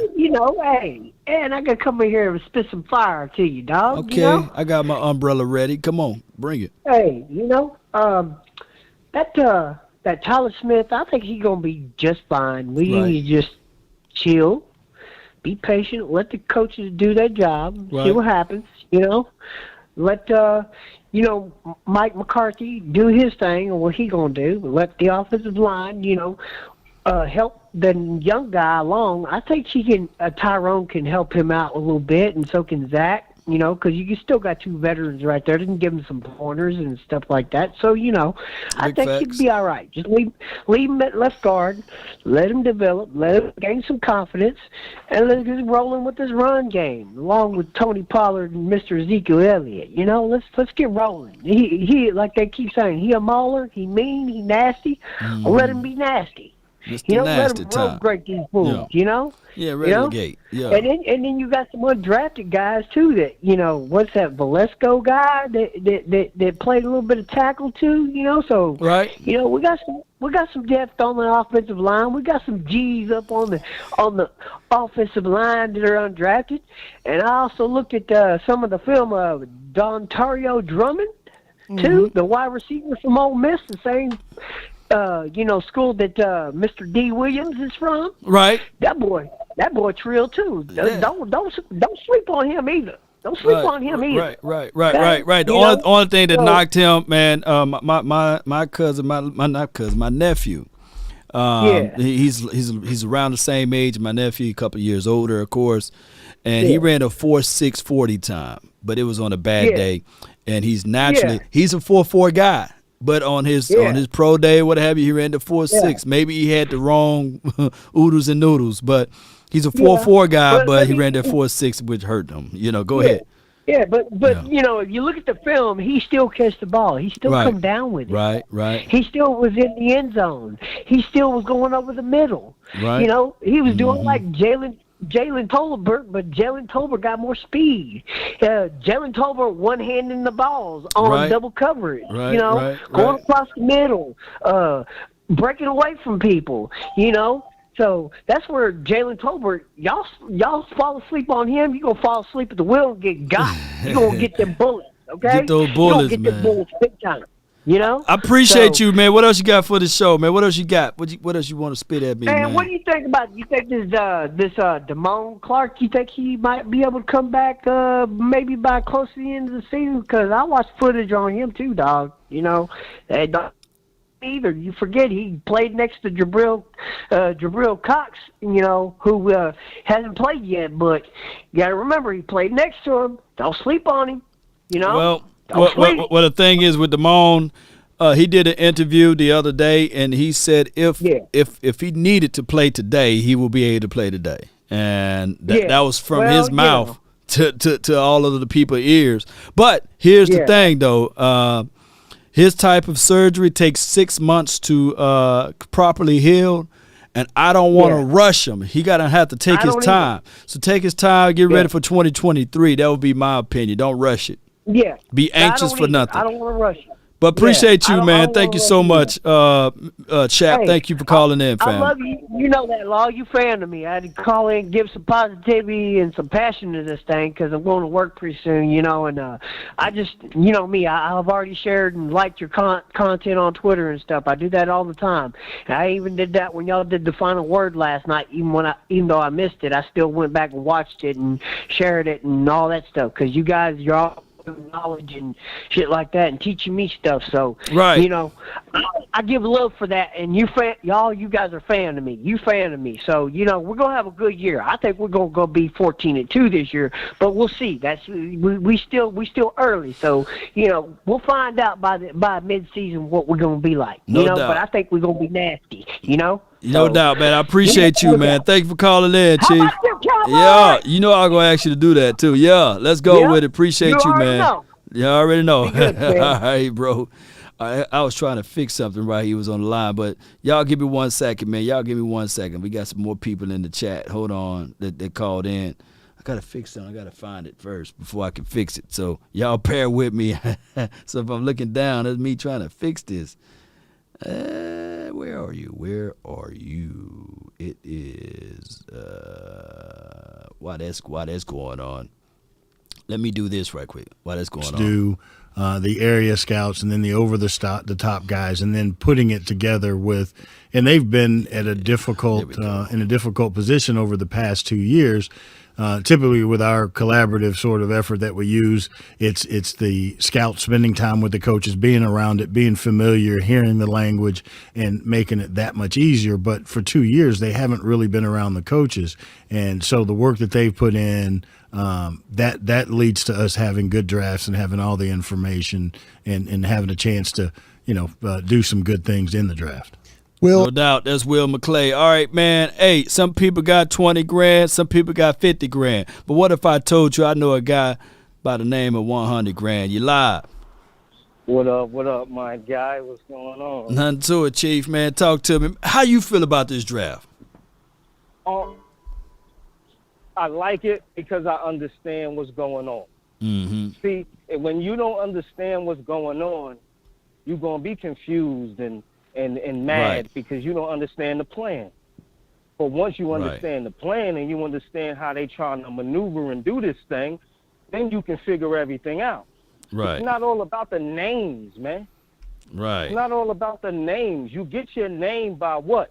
Putting in the work. Showing off on the field. You feel me? That's how you get your name. What about we wasn't talking about Parsons. No. Parsons went there on the field and he put in that work.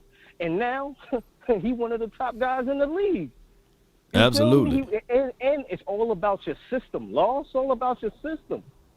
Dan Quinn, until proven otherwise.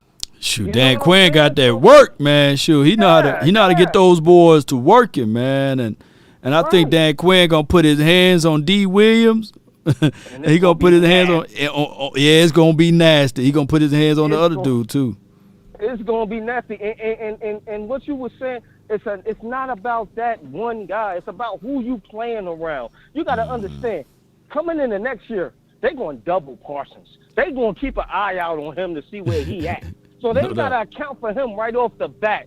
So you think these young rookies don't got a shot? What? Shoot, no. Come on now.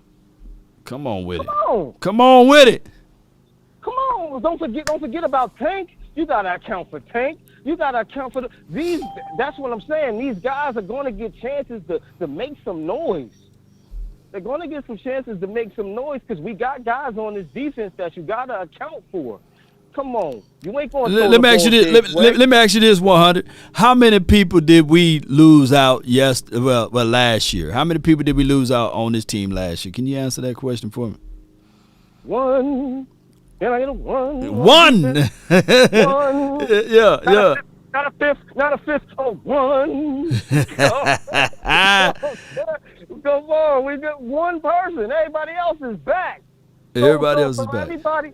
So you Eagles, because you Eagles been talking. Oh, my God. Trash.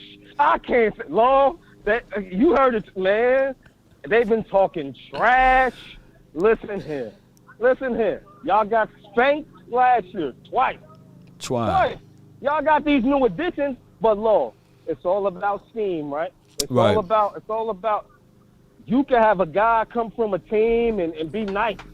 They go to another team and they trash. Yeah. Do you have that scheme that I don't care that they friends. You can be friends all you want to be. It's different when you get on that field when you're talking about chemistry. It's different when you get on that field when you're talking about it's different. Oh yeah, they throwing in the off season to each other. That's all the Eagles saying. Oh, they throw in the off season to each other. It's different when you're under that fire. Law. It's a whole different thing, man. I've seen some people make some analysis and some comparison to Jalen Hurts to Dak Prescott. That's the angle now for the off season that they're saying that basically Jalen Hurts and Dak Prescott the same person. I said okay. All right. Come on with it. But in the words of Bubba Dub, Jalen Hurts is trash. You know what I'm saying? Jalen Hurts is trash. Trash. In the words of Bubba Dub, he's trash. You know what I'm saying? The Eagles is trash. Y'all trash. Stop talking. Y'all running your mouth too much. I ain't got to call no names. Y'all already know who the top dogs is. I respect. That's running their mouth. Stop running your mouth. Y'all know what it is, man. Listen, y'all wasn't running y'all mouth last year because y'all got smacked because y'all trash. I don't care what Holly Roseman do. Until you beat us, you got in order to beat a man, you got to beat the man. You're trash. Right. I don't care. They got 4 or 5 running backs talking about, our running back room is better. You can have all the running backs you want to have. Y'all wasn't putting in that production. You wasn't. And what they say, Law, we stopped. We wasn't running the ball. That's not our fault. Your coach is trash. Yep. That's what I'm talking about, the scheme. That's what I'm talking about. You can have all the good guys in the world you want to, but if your coach don't got that right scheme, it don't matter. If your coach ain't scheming to throw that ball to that guy, what's the point of him coming over there? Because what y'all want to do? Y'all want to run the ball or y'all want to throw the ball? Now y'all want to throw the ball because he over there now. Last year, y'all wanted to run the ball all day. Which one y'all want to do? Pick a side, huh? Am I lying? You ain't lying, dog. You ain't lying, you know. What y'all want to do? And last year, all the receivers we got is trash. Now he went over there. Now he nice. The other guy nice. Is he nice or is he trash? Come on. In my book, y'all only got one receiver. We just going to put Diggs on him, and then what you going to do with the other one? Y'all don't got no trio. Y'all don't got what we had last year. Cut it out. Lord, am I lying? Man, you spitting today, 100. I thought I ain't know I would get really 100 grand. I thought I would get like 50 grand or 60 grand. Bro. No, you came with 100 of them. Bro, the Eagles been pissing me off these last couple of days. I've been waiting to get on the show. I've been waiting, bro. I've been waiting, and I just ain't had the time. I'm coming. I just went to the gym, so I'm hyped up, Law. So you know that's why this energy is coming, because I'm hyped up from coming off the gym. Man, I feel you, fam. I feel you, man. But hey, 100, man, plug everything that you're doing right now, man. Plug everything. Guys, if you guys need graphics, contact me. Graphics Zone HD on Instagram, Facebook, holla at me. Hit me up. I got you. Yes, indeed, You know man. how if I already you know how don't you know rock, how man. I do, if you don't know how I do, ask my brother-in-law. He'll let you know how I do. Yes, indeed, man. Get down with the wet stuff, man, out there, man. I appreciate you, fam. Appreciate you too, my brother. Yeah, 100. I can't wait for the season kick off, man. He's always on the money with it, man. And shout out to everybody that's watching. I got MJ, man, from the 206. You're live. What's up, Law? Nothing to it, man. Talk to me, fam. Man, I'm just loving it. The draft. It's like my man just said. The Cowboys, that speed with the linebackers. They got so many linebackers. They're going to come. They don't know where Parson coming from. All our linebackers, it's going to be, we probably get 50 sacks this year, y'all. I'm putting it down right now. Okay. We're going to get about 40 to 50 sacks. Okay. And we got so much speed. You talking about the Legion of Doom? It's going to be called the Legion of Speed. The Cowboys going to knock your block out. And they're making sure to keep that middle solid, so they're in trouble. I got my notes right here, MJ. So what I'm going to do is I'm going to write down, because I love 40 to 50 sacks. No, you can't. No. Say the number so I can write it down. So if that happens, I got something for you. I'm going for 50. How many sacks we had last year? I think about 37, 38, something like that. Okay. 35. All right, I think we're going to have more this year. MJ with 50 sacks. We finna destroy and conquer. We came back to the old Cowboys. When we come back to the old Cowboys, that's how we won. That's how Seattle won. Seattle took our technique from Jimmy Johnson days and became the Legion of Doom. Now we came back. And your boy got a whole year to draft like he wanted to. All the linebackers run 4-4, 4-5. Right. The DN's running 4-5. Your boy from Atlanta that he had before, he's going to get 10 sacks. Going to get him a big contract somewhere else. Fowler. That's why they have to drop. Yeah, that's why they have to drop the extra defense in. If anybody listening, Clowney, if you're listening, you better go sign with the Cowboys to get your $60 million contract. Sign a 1-year deal. Come in there, knock some bucks out so they can give you. That's how you get your $60 million contract, by signing with the Cowboys. The Cowboys, if you play with the Cowboys and you be on a little edge and you come there and ball out, you're going to get a big contract. No doubt, man. That's good stuff, man, MJ. Hey, get one more point out before I let the 832 in, man. Get one more in. And the mauler from the mall, my boy Smith. Both Smiths on the same side, and let's have a battle of the centers. Who win? Don't favoritism. Let the winner win. And that's how we have the best offensive line again, and we're going to destroy and conquer. Yes, indeed, Super Bowl. man. Cowboy fan, we back. Super Bowl. We dropped it the right way, not that pretty boy way.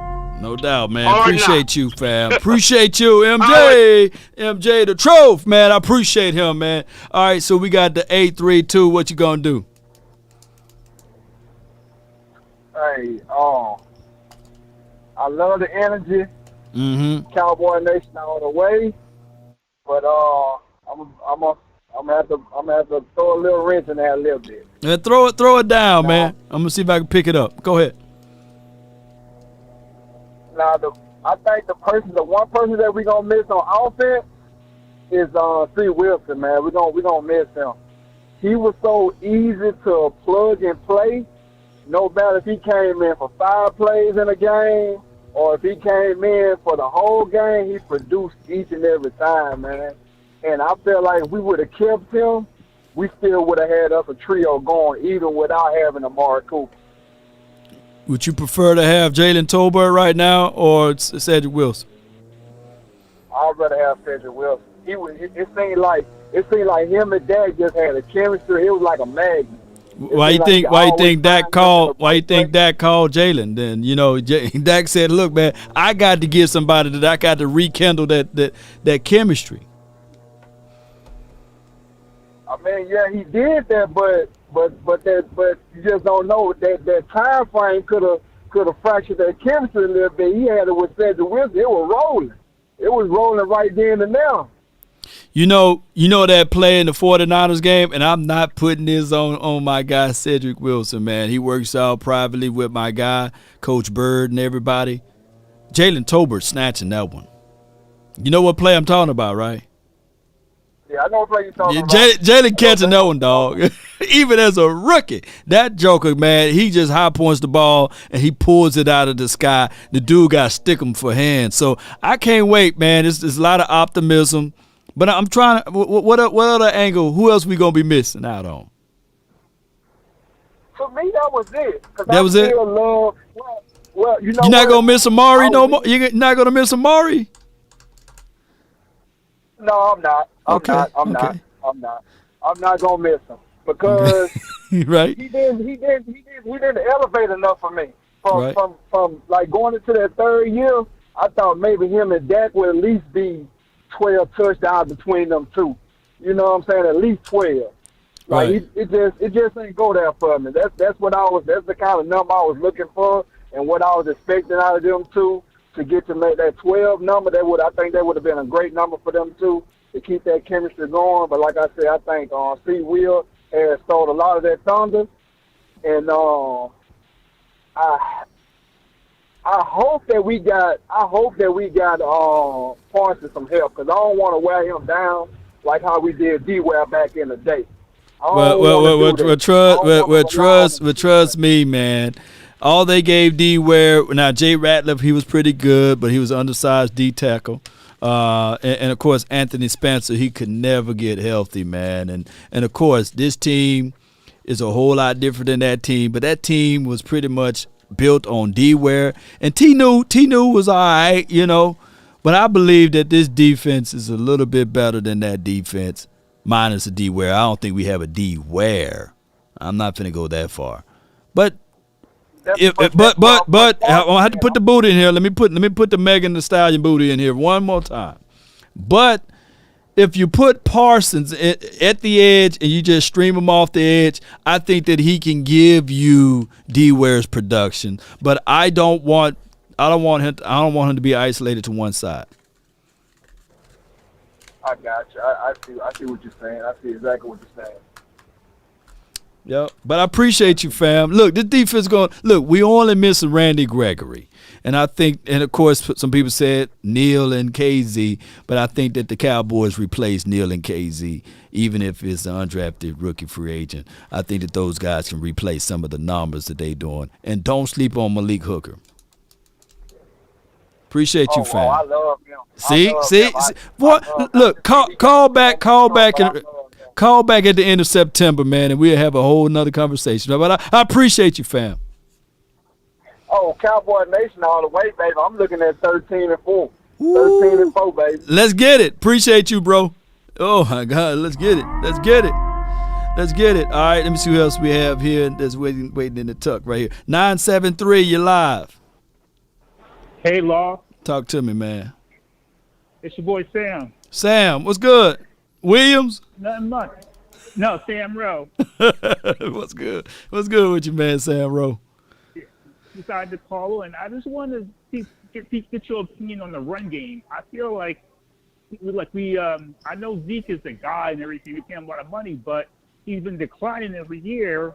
And I think giving Pollard that heavy workload, he might not be able to take the heavy lift work of being the bell cow back. And we didn't draft anyone, so I don't know what we're going to do with the run game this year. I think we get back to Big 12, man. We get back to 12 look. We got nastiness. You already know me, Big Game, James, and the OC. Boss, we've been talking about this right here.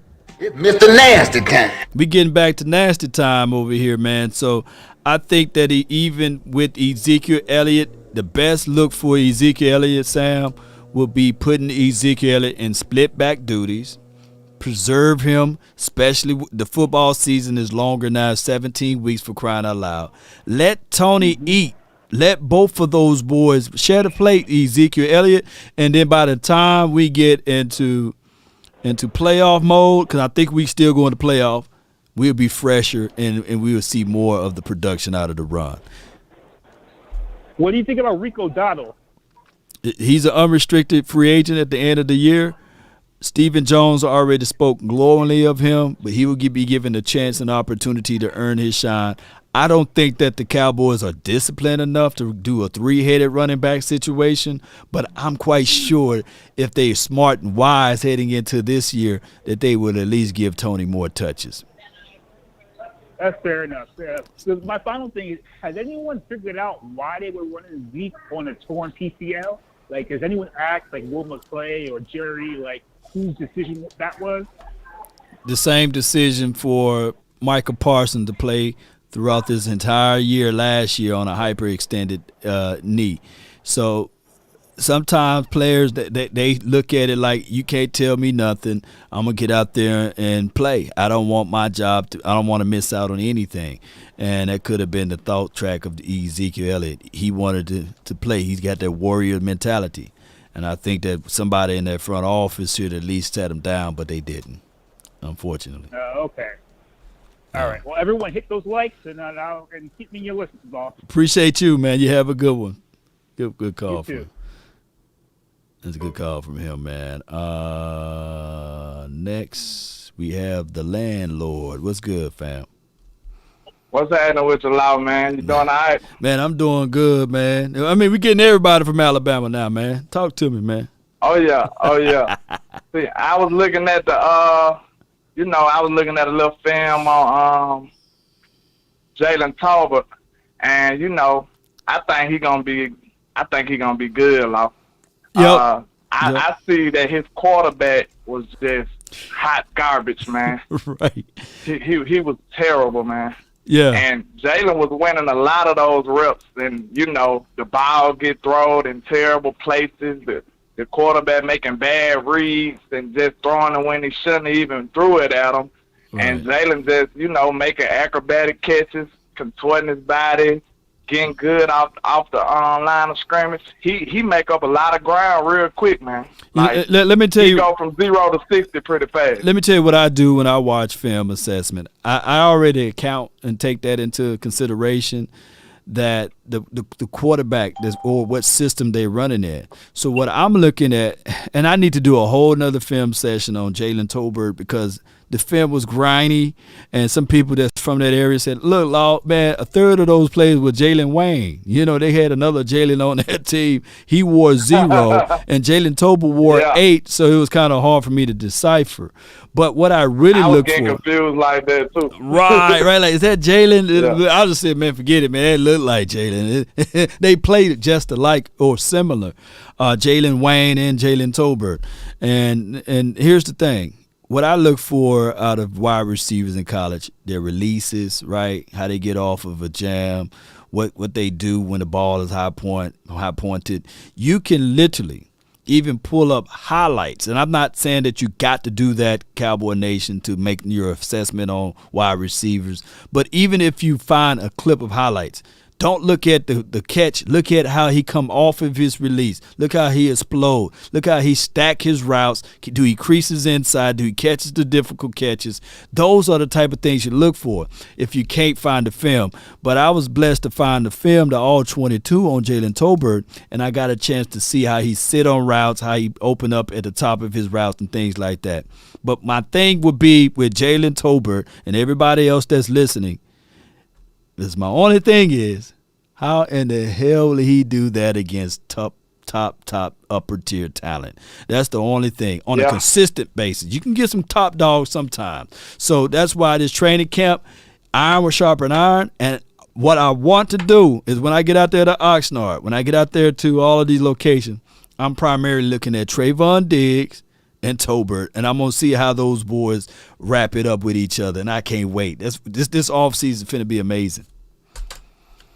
Yeah, I can't wait either. Like, it's going to be some big-time position battles in camp, man. I can't wait to see who's going to come out with the W. But one thing I did notice about Tolbert, man, he can catch the ball pretty well, too. Yeah. But, like, one thing I don't like, man, is, like, he did have a few of those, fumbles. Like, a few of those little brain fart type drops when he concentrating on getting up the field. But, like, one thing you do got to take into account, man, he did play at South Alabama. And some of those games he playing, you got to admit, like, they was getting slaughtered. So it's just human nature for him to, like, check out from time to time. Yeah. We got to give him a small benefit of the doubt. Like, we want our players to go 100% of the time, but, you know, it's just human nature. If y'all getting slaughtered, he might just look up into the stars a couple of seconds and, you know, get caught slipping. So that's just human nature. But you gotta try to scale that up to him being fully focused at all times, getting paid for it. You know what I'm saying? Yeah. So I believe he'll be able to compensate for some of those small little mistakes that he was making because he gonna be fully engaged. And he gonna get a full plate of reps and stuff in training camp with Michael Gallup being gone. So he ain't gonna have time to be, you know, BSing and twiddling his thumbs and stuff in training camp. He gonna have to be on point and ready to go. You know what I'm saying? He got a whole playbook to learn. He got some hungry people behind him, like Drummond. He ain't gonna give you sit. Drummond is literally pissed off, man, that he didn't get drafted. I'm gonna let y'all know. A Mississippi boy, he's somewhere now running routes. So it's not gonna be a layup in Frigel. I keep messing this dude name up from Indiana. He's a guy that's like, hey, man, I'm undrafted. All of these undrafted guys, if they get a good, decent amount of rotations in, they're going to show out to the world that, hey, I belong here too. So it's not going to be an easy room. But some of the political football may work in their favor. Too. Who? You got James Washington coming like he want to get some reps. Yeah, James Washington can play. Right. Yeah. Hey, look up Dennis Houston, man. Small school guy, Western Illinois. He is a guy too. Big frame, 6'2", and he runs. He's got weird strides, but he's gonna be fighting for it. One more thing before we go. I like D. Williams too, but I can understand why people don't like him. Right. I like his build and his speed, but everybody looking at it like he's a project. And to be honest, he's very young at the position. That's why everybody like, you took this guy. But to the Cowboys, they looking like, okay, this a young guy with a very high ceiling. If he don't know what he's doing and got 12.5 sacks, just imagine when we pour all this knowledge and technique and skill into him and then see what he could be. You got somebody like DeMarcus Lawrence to learn from. You know what I'm saying? Law is the master of the techniques and the skill set. He just ain't no freakishly athletic defensive end for real. He got skills like the Euro steps and, the chops and the cuts under. Like, if he learned half of those moves from D-Law, the sky's the limit for this kid, man. A lot of people mad because they going off a ceiling and he don't have a solid floor to land on because he could just be a rotational player who really don't never do nothing. But if you're looking at his potential, he got a lot of potential, and the Cowboys feel like they can unlock that. So just imagine you got him coming from one end and you got Micah coming from the other end. That's going to be scary for any quarterback. 4-4, and then you got 4-3 on the other end. Man, look, a few things that people got to realize. You can try to run all you want. That's God-given speed when you run 4-4. And that height at 6'3", that's framed. You just can't go into the lab and say, hey, all right, tomorrow I'm going to be 6'5". It won't work out for you that way. This dude is strong. He got a weird shape as it relates to his hip area is like super stiff. But I ain't worried about that. I just want him to speed and just be a pass rushing specialist for this year one, and then we'll include other things. Just like you guys were wanting, because believe it or not, Parsons was really raw as a pass rusher. He was raw too. Yeah, he was raw too. And all y'all wanted is for Parsons to play at the edge, right? Let's play him at the edge. Well, that's what they're going to do with this D. Williams guy. Just play him on the edge. Look at D. Williams, though. One thing you notice, Ole Miss was using him wrong, and he still got 12.5. Right. He was raw. He young to the position, and he still got 12.5 sacks in the SEC. Against against bodies, too. Bama, man. Yeah. Charles Cross. Against Neal. I watched him against Cross. Yeah. And he winning some of those reps, and he don't even know what he doing. His footwork all over the place. He really don't got no type of arm move. He just winning off speed. And I heard a lot of people hating on him for that, but like, on what planet is it bad to win off speed? Because you gonna be faster than a lot of these tackles regardless. Dog. What you do after you beat them with the speed, that's what's gonna come into play, is you gonna be successful or not. Because someone could just use it to their advantage and just push you on the outside. Now you too far out to play. You see what I'm saying? And that's when you got that's when you got Osa and Gallimore. I'm looking at decoy all the way. I'm looking at decoy. Look, the play I need for everybody to go watch on my film assessment. You can't watch it on YouTube anymore because the copyright people came. But you can watch it on Patreon. It's free, and especially it's free on my Instagram and as well as on my Facebook. But watch how Evan Neal, he's sitting in his stance and he looking at D. Williams, knowing that he's going to come across that edge, and he was so quick that Evan went to go launch and hit, and he hit nothing but air.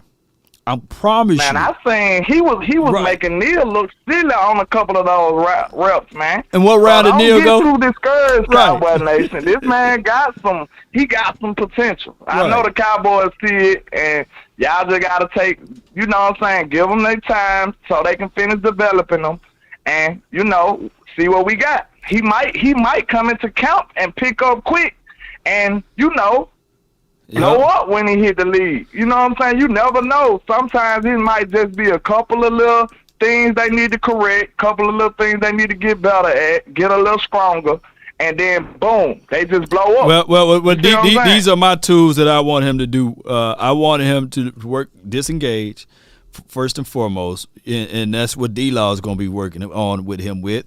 And he need to get skinny. He comes in too square. He leaves too much target for the opposition to land as far as their chest. Now, he got long extensions of the arm, but if he could just learn to get watch. I kid you not, y'all gonna see a video of me going crazy when they show like behind the scenes and Coach Quinn is talking to him and he's saying get skinny, disengage. I'm gonna go crazy because I know for sure if he can just work on that, his hips may be forever stiff like that. Chandler Jones is a guy that got very stiff hips. Peppers, very stiff hips. Willie McGinnis, very stiff hip guys. But I'm looking at it: speed, upper body, man, twitch, get skinny, get small, get upfield.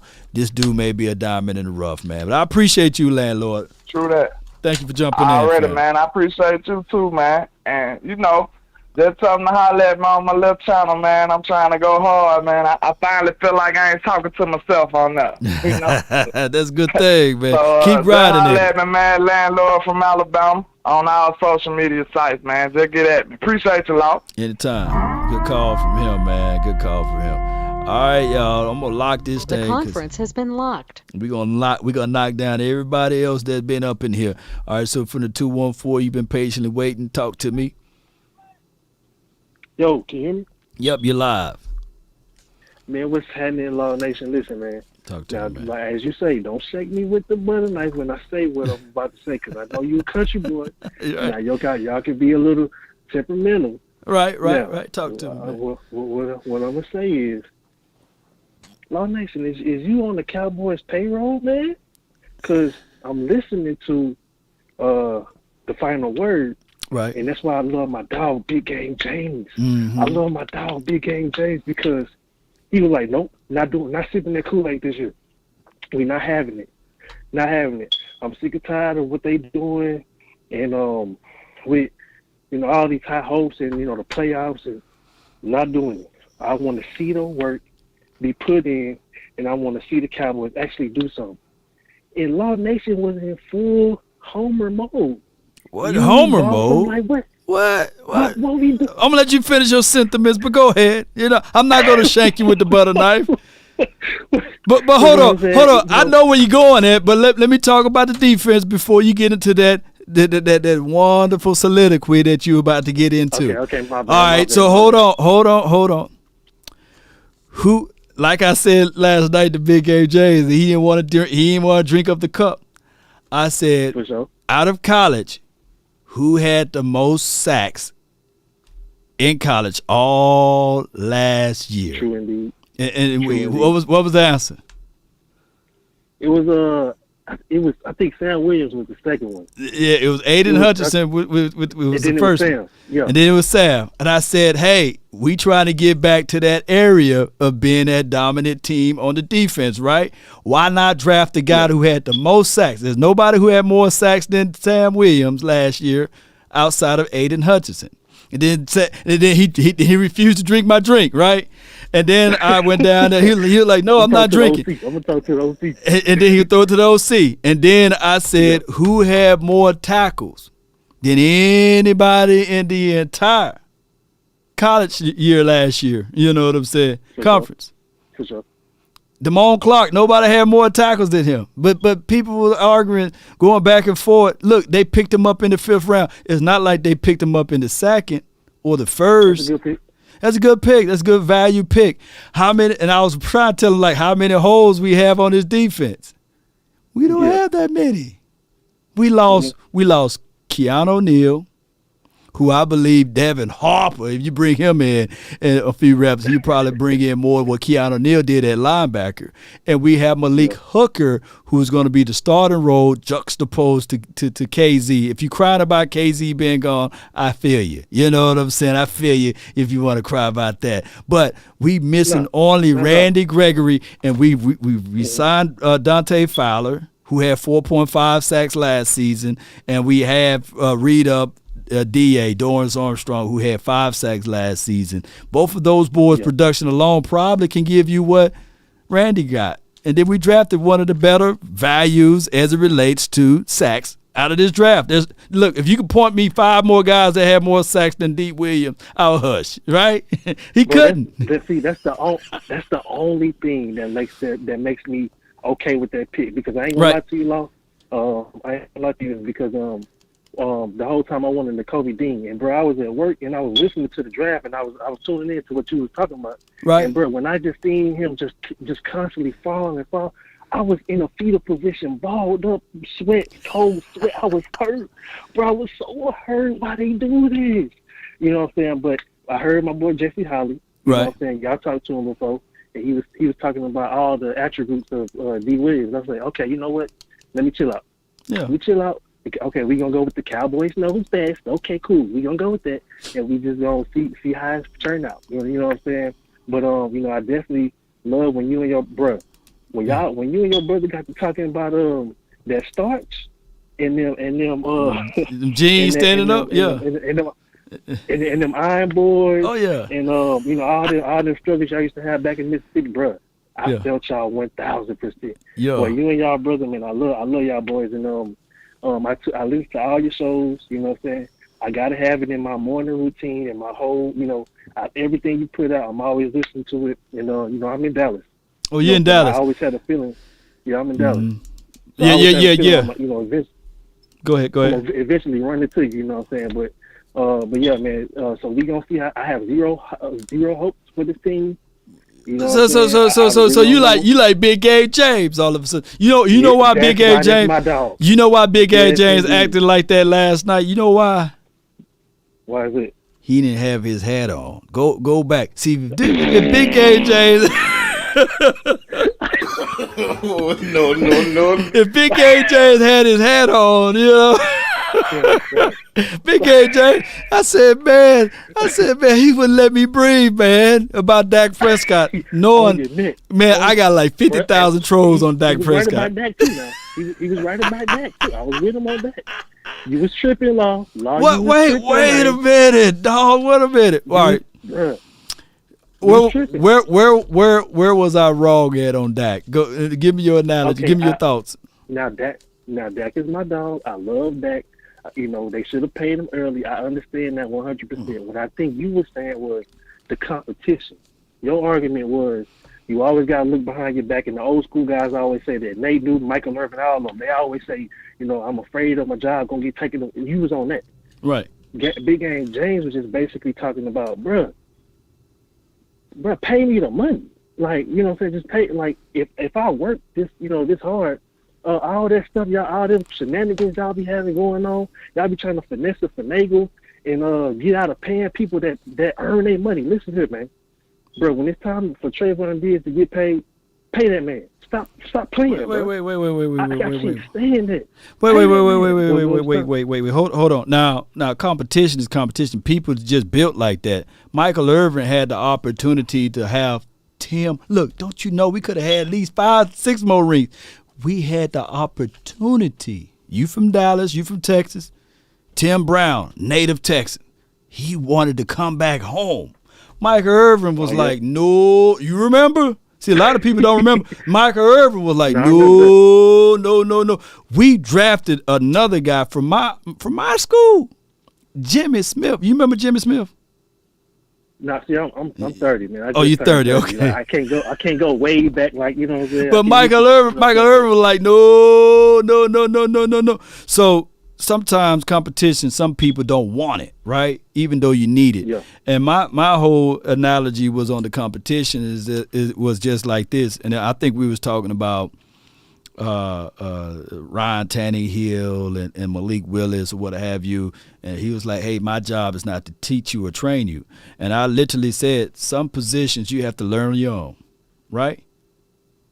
Yeah. Right? Because if you're not knowledgeable how to do if you're not knowledgeable how to do certain things with your lady, you ain't gonna sit there and say, hey, let me let law teach her right quick, maybe I can learn and sit back and learn. No, you're gonna be like, nah, dog, law, I got this one now. You're gonna be like, law, I'm gonna learn good and well, man. Good and well. Law, come on, bro. You know the Cowboys be tripping, man, when it comes time to pay these folks. Oh. That's not how you win. That's not how you win the Super Bowl, bro. The Rams is paying that bag, man. They paying the bag. I think we arguing. I think we are arguing about two different things. Two different things. Okay. Because originally you said that you agree with Big Game James on Dak Prescott. I do agree with Big Game James as well with Dak Prescott that he must show up and show out. But what I was telling Big Game James was sometimes fans have different sets of expectations because what they expected Dak Prescott to do was something that Aaron Rodgers couldn't do. He couldn't beat the same team that we lost to. He threw a 18.7 QBR, but the 26 QBR that Dak Prescott threw would be all over the world. And I get it.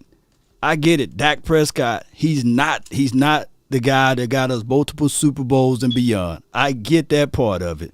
But my argument was if Dak Prescott had 3 consecutive years like he had last season, those would be Hall of Fame numbers. No, those would be Hall of Fame numbers. I didn't say Hall of Famer, but no, I got you. But do you feel like if he threw for 3 consecutive years of 37 touchdowns and 10 interceptions, 3 consecutive years, those are not Hall of Fame numbers? No, I'm not disagreeing with it. What I'm saying is the overall, like, who Dak is as a quarterback. I love Dak. You know what I'm saying? I take Dak over Romo every single day. We're not even having no conversation about that. So I'm not with Big A's when you're talking about that Tony Romo. I'm just saying I understand he was talking about the talent and his peak. I don't necessarily feel like I think Dak got one more level in him. I feel like that last season. So you disagree with Big Game James because Big Game James said that what we see out of Dak right now, that's it. There's no more gear higher than that, and that was the argument. Yeah, I think he was a little bit strict on him with that. You know what I'm saying? So we'll see. But I kind of feel like Dak got one more gear. You know what I'm saying? I'm not saying he's gonna be Aaron Rodgers, but I feel like he can be Tom Brady's Dak. I feel like he got that clutch gene in him. You know what I mean? So, but I love you, man. I'm gonna holler at you, B-Dog. Appreciate you, man. All right, bro. Salute. Oh my gosh, man. That was a good call from him, man. And I'm gonna go back to my guy, Big Game James. I do agree with Big Game James that it's the 7th year. We shouldn't be saying, okay, here are the pillars, Dak. Let's make this thing let's make this thing comfortable as possible. No, I think that, hey, no excuses. No, it should be zero excuses. I do hold Prescott to a high standard, but I'm not going to have the expectations of Dak Prescott to do something that Aaron Rodgers couldn't do, right? And Aaron Rodgers is supposed to be a better thrower and a better quarterback all overall than Dak Prescott. And that's what we do collectively. We hold Dak Prescott to a higher standard than any other quarterback in the National Football League, which I guess heavy is the crowd, right, as they say. I got the 561. You live.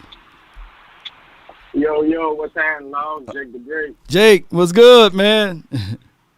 What's happening? You can hear me good? Man, you live. You live. All right. First thing I need you to do, pass me some of that Kool-Aid, brother. I'm drinking it. Come on. You, man. Grab with 2 hands, man. I'm definitely drinking it, man. It's red. And one thing I want to, I've been always a reach when the Cowboys draft somebody. It's always. Yeah. I watched the whole entire draft. I didn't hear that word, this team reach, not one time. But when the Cowboys draft somebody, anybody, it's always a reach. Why is that? I mean, it's because it's somebody that they got that they didn't want, or a school that they rooted for didn't go to a certain team that they want, or somebody they just didn't know. They just didn't know. Right, because when you look at our first 2 picks, I'm on there. This man, that young man, Tyler Smith, he's rated number 1 against for run blocking. Now right. You telling me all them other NFL teams didn't know he was rated number 1 as run blocking? Right. Oh my gosh, man, you spitting, bro. You spitting. Now you look at D. Williams. So you telling me after Aiden Hutchinson, those other NFL teams didn't know this man? Nobody had more sacks than him? Right. They knew of it. They knew of it. How is that? That's what I'm saying. That'd be that reach stuff. That's why I'm like, man, I know Big Game James don't want to drink the Kool-Aid. You got a little salt in it. I'm drinking it because I believe I'm changing my tune, man. I might sound crazy, but I'm starting to buy into the madness of Stephen Jones. I know, don't shake me with the money. Well, now, wait a minute now. But go ahead. I'm letting you finish. The reason I say that, I've been watching the NFL for a long time. And the only team that has ever bought their way to a Super Bowl was last year with the damn L.A. Rams. I have never seen a team go and get this guy, that guy, and that guy, and win it all. That was a complete anomaly because it doesn't happen in the NFL. Do you agree? Yeah, I do agree. We using this word very loosely. If the 49ers safety, Tart, if he catches that interception against Matthew Stafford, it would have been the 49ers versus the Cincinnati Bengals in the Super Bowl. I probably would have been sick for 2 weeks. You already know how that goes. And, of course, even if we go back to this Super Bowl, there were some questionable calls. The bounce of the ball could have went the other way for Cincinnati, and now we would have been looking at a whole different approach. And people fail to realize Joe Burrows, that's a good quarterback, right? But it wasn't. He's up there, but it wasn't him by himself. That's all I'm saying. That defense showed up, and Joe Burrows against those Titans, he didn't pretty much take the ball away from Ryan Tannehill. That defense took the ball away from Ryan Tannehill. Ryan Tannehill was the one who threw, I think, 3 to 4 interceptions in that game. So football is a fickle process as it relates to who won the game, who didn't win the game, or what have you. But one thing I can tell you that it takes a complete team to win it. Absolutely. And the reason why I say I'm drinking the Kool-Aid like I am and I'm starting to buy in, I believe it takes 3 years to change the mentality of the team. Because like I said, we had Jason Garrett for forever. God. You know, a decade, bro. His cologne still smells. You can still smell his cologne in the locker room. You know, Yep. and it's finally this year that I believe in this third year. Because one thing that I got from the interview where they say Mike McCarthy kept nudging Jerry, remember the playoffs. Remember the playoffs. Yep. And Remember the I playoffs. feel, remember the playoffs. So I feel like, with no evidence, I feel like Jerry Jones is starting to kind of get it. And I believe, like, Mike McCarthy kind of played the role he was supposed to play. You believe in Kellen Moore, I'm going to let this man crash and burn so you can see he's not all that you think he is, and let me show you how it's really done. I believe that's what's really going on. And I know a lot of people don't want to believe it, but, man, Cowboys the only team I love, and I ain't got no choice. I'm drinking that Kool-Aid. Dog, you remember 1991? 1991, yeah. The Cowboys, it was in the playoffs. The final score was like. Come on, we lost it. Keep going. We didn't lose that year, was it? No, that's 1998. 1991. The Lions. That's all I'm gonna say. Oh, and Barry Sanders came in. Oh my gosh, Barry. Look, don't you know? In 1991, I got the Emmitt Smith T-shirt, the Emmitt Smith paint all over my face. I even had the Emmitt Smith haircut when he had the hair with the smooth sides on the. You know. Somebody put the final score in the chat in 1991, and I believe all that offseason. Jimmy, what you got to do? What you got to do? What changed? Defense. We went and got some defensive guys. Yeah. And that's when we went on that run. Like you said, I believe the defense is right where it needs to be because we didn't lose nobody but Randy Gregory, so I don't believe the fallout should be that tremendous. If anything, I feel like we've kind of, in a funny way, improved the defense with some big body bangers in there. Mm-hmm. I'm hoping for a big year from Big Bo Hanna. I ain't forgetting about it, even though we got the Vanilla Gorilla. I really like him. Yeah. But I'm rooting for Big Bo. You know what I'm saying? Yep. It normally takes 2 or 3 years for those big boys to get acclimated, in that situation. But I feel you what you're saying. All right, last thing before I let everybody go. I'm not a scout, but what makes a player go undrafted compared to somebody drafted? Because those last 2 safeties that you did the film session on, man. My God. I just don't see. Is it my eyes or what's the difference, man, from being drafted undrafted? And I'm gonna let you go. Well, one man, if you play football at Prairie View and then you fool around and go to Liberty, that'll help out a little bit. But there's not a lot of scouts, and then they look at level of competition. And then you go to Florida, he went to Florida, HBCU. So Marquise Bell. So a lot of people don't recognize those programs as big powerhouse programs. So they look at it like, man, we're looking at competition. So what Deion Primetime Sanders is trying to do is he's trying to bring recognition to Jackson State and HBCU programs, right? So shout out to James Houston. I think he got drafted by the Detroit, but it's a small step, but it's all about competition. And if I'm paying millions and millions of dollars, I want to pay for competition of players that went up against strong competition. So that's why a lot of people look at even SEC guys. They validate those boys because they know they play each other rough. They know that they play each other rugged, and the competition is stern. Some people look at Big 10 and Big 12. Some people don't look at that, So it just depends on how you look at the college game and how they play and what level of competition that they played up against. Powerhouse. So that what makes you go drafted or undrafted, the level of competition. Right. Well, I appreciate you, Lon. Before doing the final word, just know Tony Romo's best season, 13-3. The man had 19 interceptions, man. Just let that sit there for a minute. 19 picks.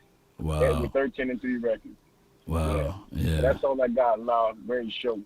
Appreciate you, fam. Good call from you. Great. That's great. The Jake, man. Jake the Great. All right, 915, you live. Yo, what up, Law? What's good with it, man? Nothing to it, man. It's your world. Talk to me. Just here, one of your fans, Matthew from the 210, San Antonio, Texas. Shout out to you, Matt.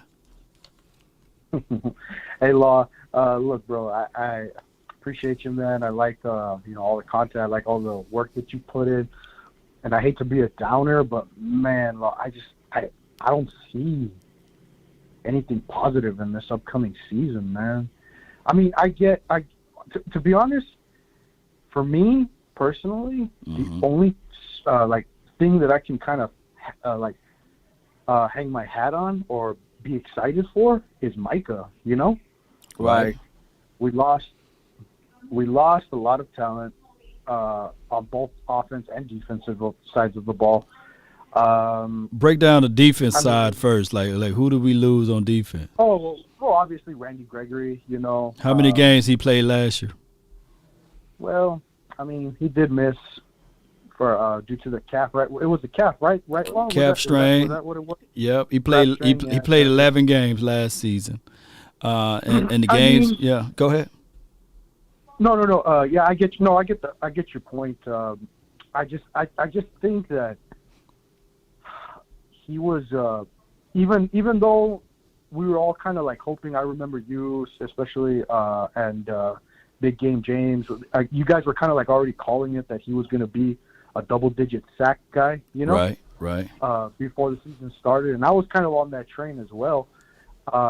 And then he gets hurt. I think he ended up with six sacks maybe on the season. 6 sacks. Six sacks. And but I mean, I just still feel like even though he wasn't getting like the sacks, pressure. He was still like pressure. Yeah, those pressures, man, were kind of. And then when he did have sacks, they were like game changing, momentum changing sacks, like the Mac Jones sack. You know, that kind of switched. It kind of changed the momentum of that game. Which was actually my favorite game of the season, by the way. Right. That Mac Jones sack. Yeah. Oh, you didn't like that pick that he got? I think against the Washington team. Oh yeah, that was pretty good. Yeah, against Washington, I believe. Yeah, that was kind of another hit. That with the Micah sack that Dorrance picked up and ran it all the way home for a TD. Those were those two plays right there on defense, man. Whew.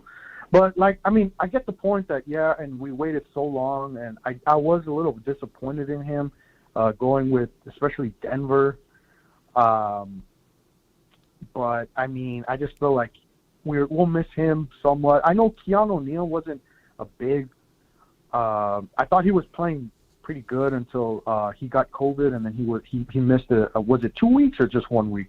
I mean, he had got I ain't trying to dog the man, but he had caught it twice. Yeah. I said, dog. Yeah.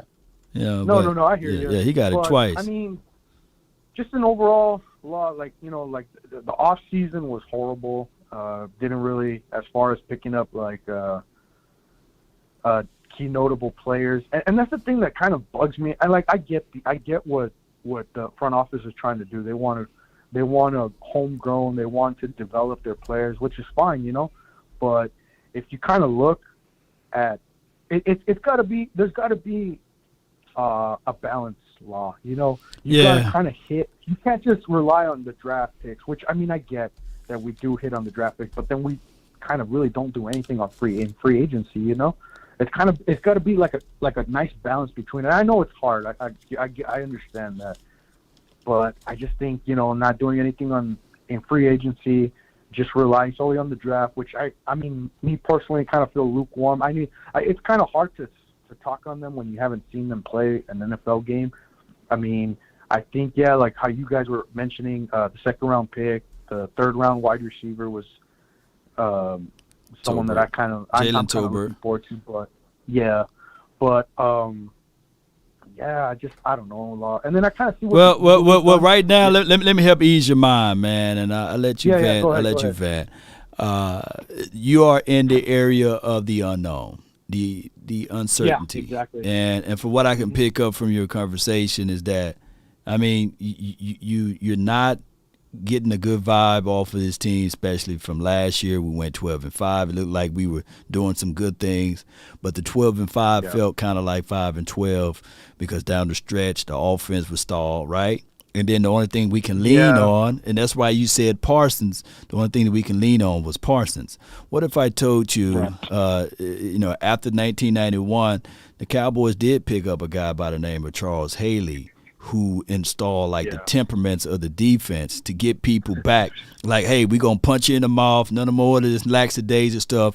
I'm going to present physicality. The mentality is going to be, we're going to run through you.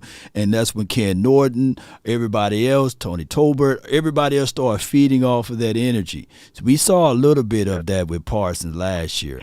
And I think that what J. Ron Kurtz is going to bring to the table, this is Kool-Aid that I'm giving you guys right now, because it's not proven product right now. It's just a Kool-Aid. With all of the weapons that we got now, Trayvon Diggs and all of those boys, Malik Hooker, I think that the Kool-Aid that I'm going to present to you guys, it should go down a whole lot easier because now they already know this defense. They're going into the second year under Dan Quinn, and he is the ace. We keep Dan Quinn within his philosophy, it will make you forget about everything else. I believe that this offense will still be top 5 offense in the National Football League just off of pure Kellen Moore. He's not the brilliant guy as it relates to crafting up plays, but he's going to get volumes of plays, and this team will still be the top 5 offense. I just want to get this defense from the 12th rank down to the top 5, and now we cooking. And that will happen this year. Mark my words, it will happen. And you'll forget about Randy Gregory. You'll be like, God dog, Randy Gregory. Now we got a guy, Dante Fowler and Dorrance Armstrong in the mix. And, of course, you'll have D. Williams as the pass rushing specialist. No, I hear you. I get that. I mean, that that all sounds great. It does. Right? Obviously, it does. But I mean, if we're gonna keep it 100, man. I mean, as far as going back that far, but I mean, just go back in the past 15 seasons. Right. We don't even win the division consistently. It's kind of like we don't win the division consistently. That's why I feel like it's all for some reason. I mean, I don't know exactly what it is. I think what was it? The Eagles were the last ones that won back-to-back division titles. Right. 2004, 2005, if I'm not mistaken. Hold on, is that a good thing or a bad thing? Well, and how many years? That's 04, 05. And then we had, think about this. Let me just tell you about this. You had Jason Garrett. I'm not trying to put the feet to the fire on Jason Garrett, but don't you know what he did to the Giants? They couldn't average over 19 points a game. They realized and said, you know what? He was a head coach that went to an offensive coordinator and couldn't get them over 20 points a game. We were with that for 13 years as the head. So you can only imagine having the expectations to go back-to-back playoffs with a guy with lesser responsibilities as a coach in Giants, and he couldn't get that team over 19 points a game. No, yeah.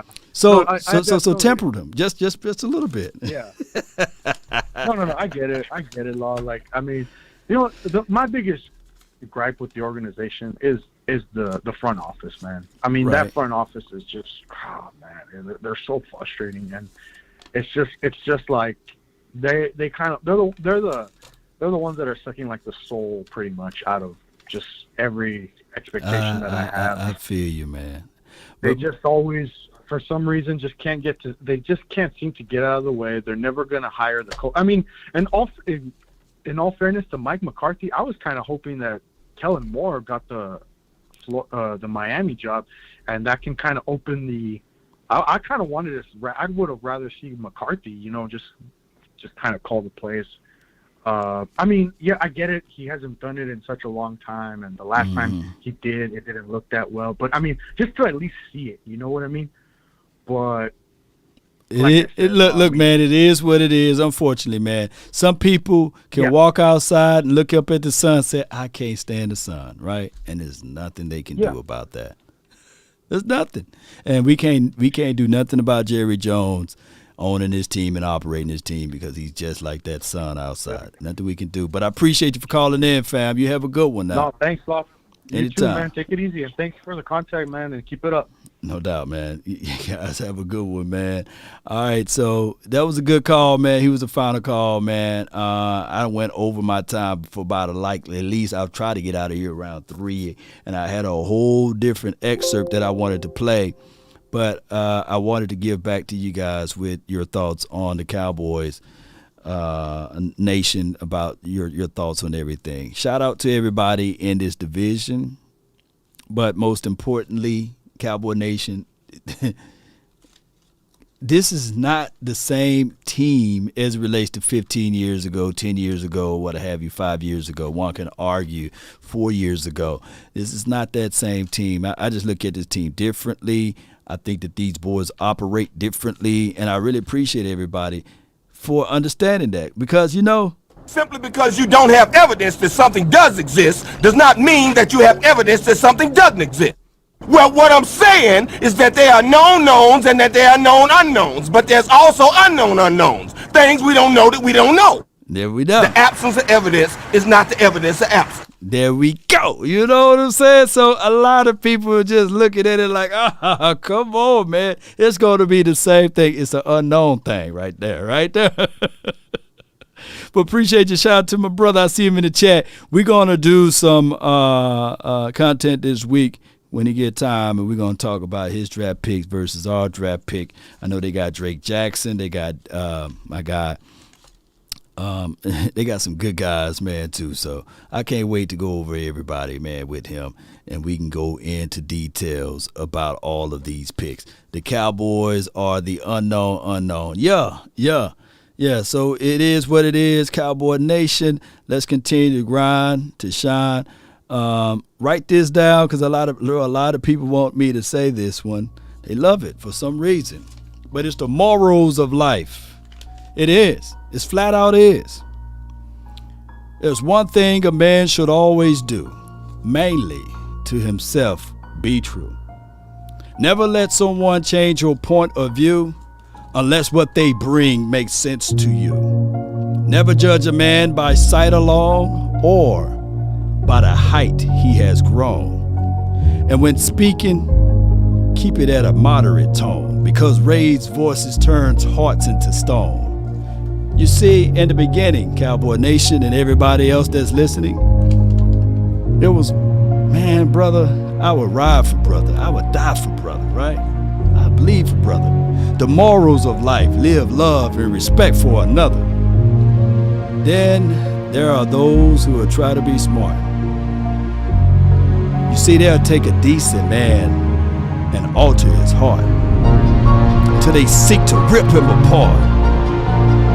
Those men, no man should call a friend.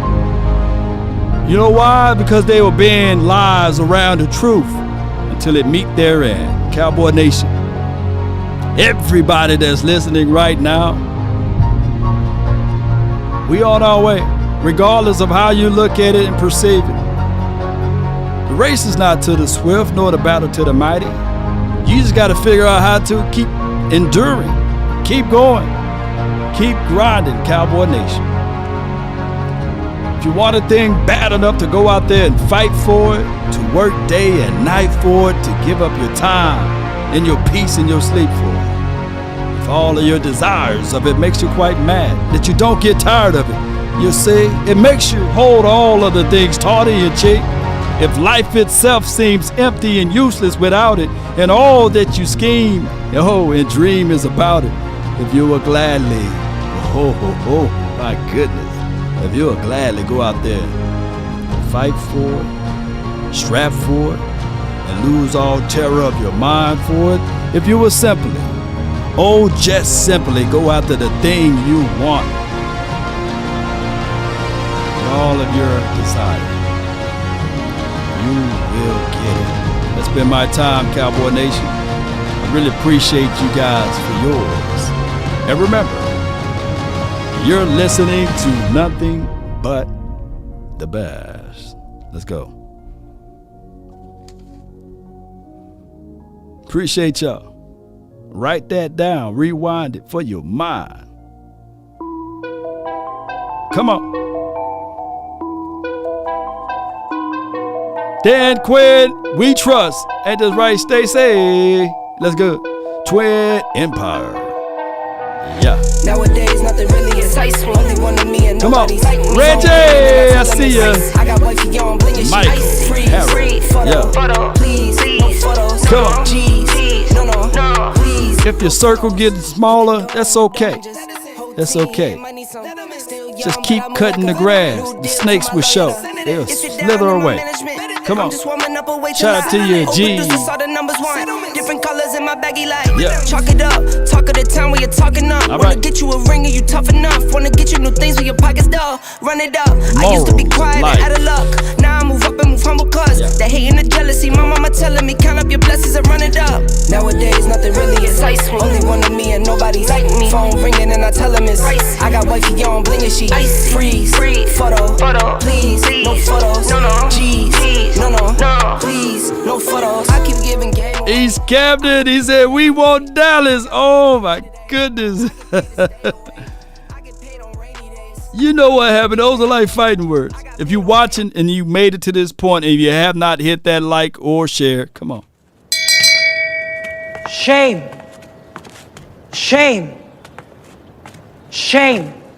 If you're not subscribed and you still watching this show and you still supporting this show, but you're not subscribed to the nation, You must be out of your goddamn mind. come on, man. What's wrong with y'all? Come on.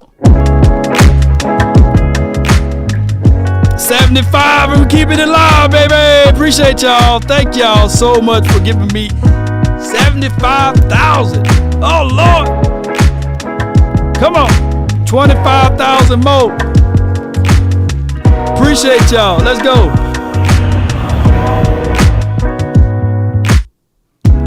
Take a drag of my cigarette. Hey. It's a party time. I didn't know I hit 75. Come on, baby. Yeah. Come on. Take a bite of my burger, babe. Save the last bite for and you. For you. Ooh. Don't let the street lights hit you all alone. You know it's dangerous. Come on. To go alone. It's 75, baby.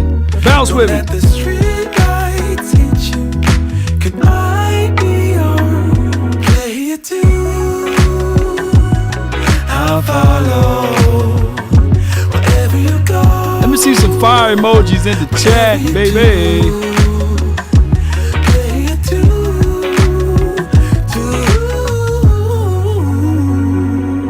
Yep. 7 years of perfect love.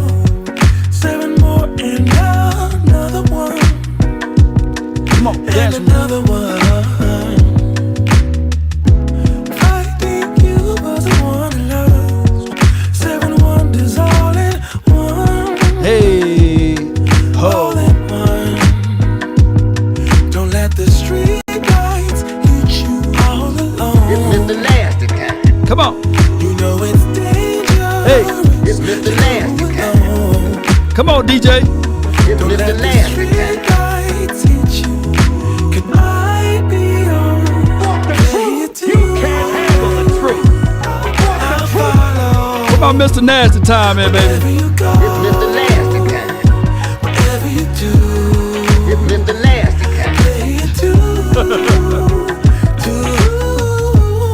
Sing it. If a paper crane can fly, then forever doesn't feel that far. So far, so far.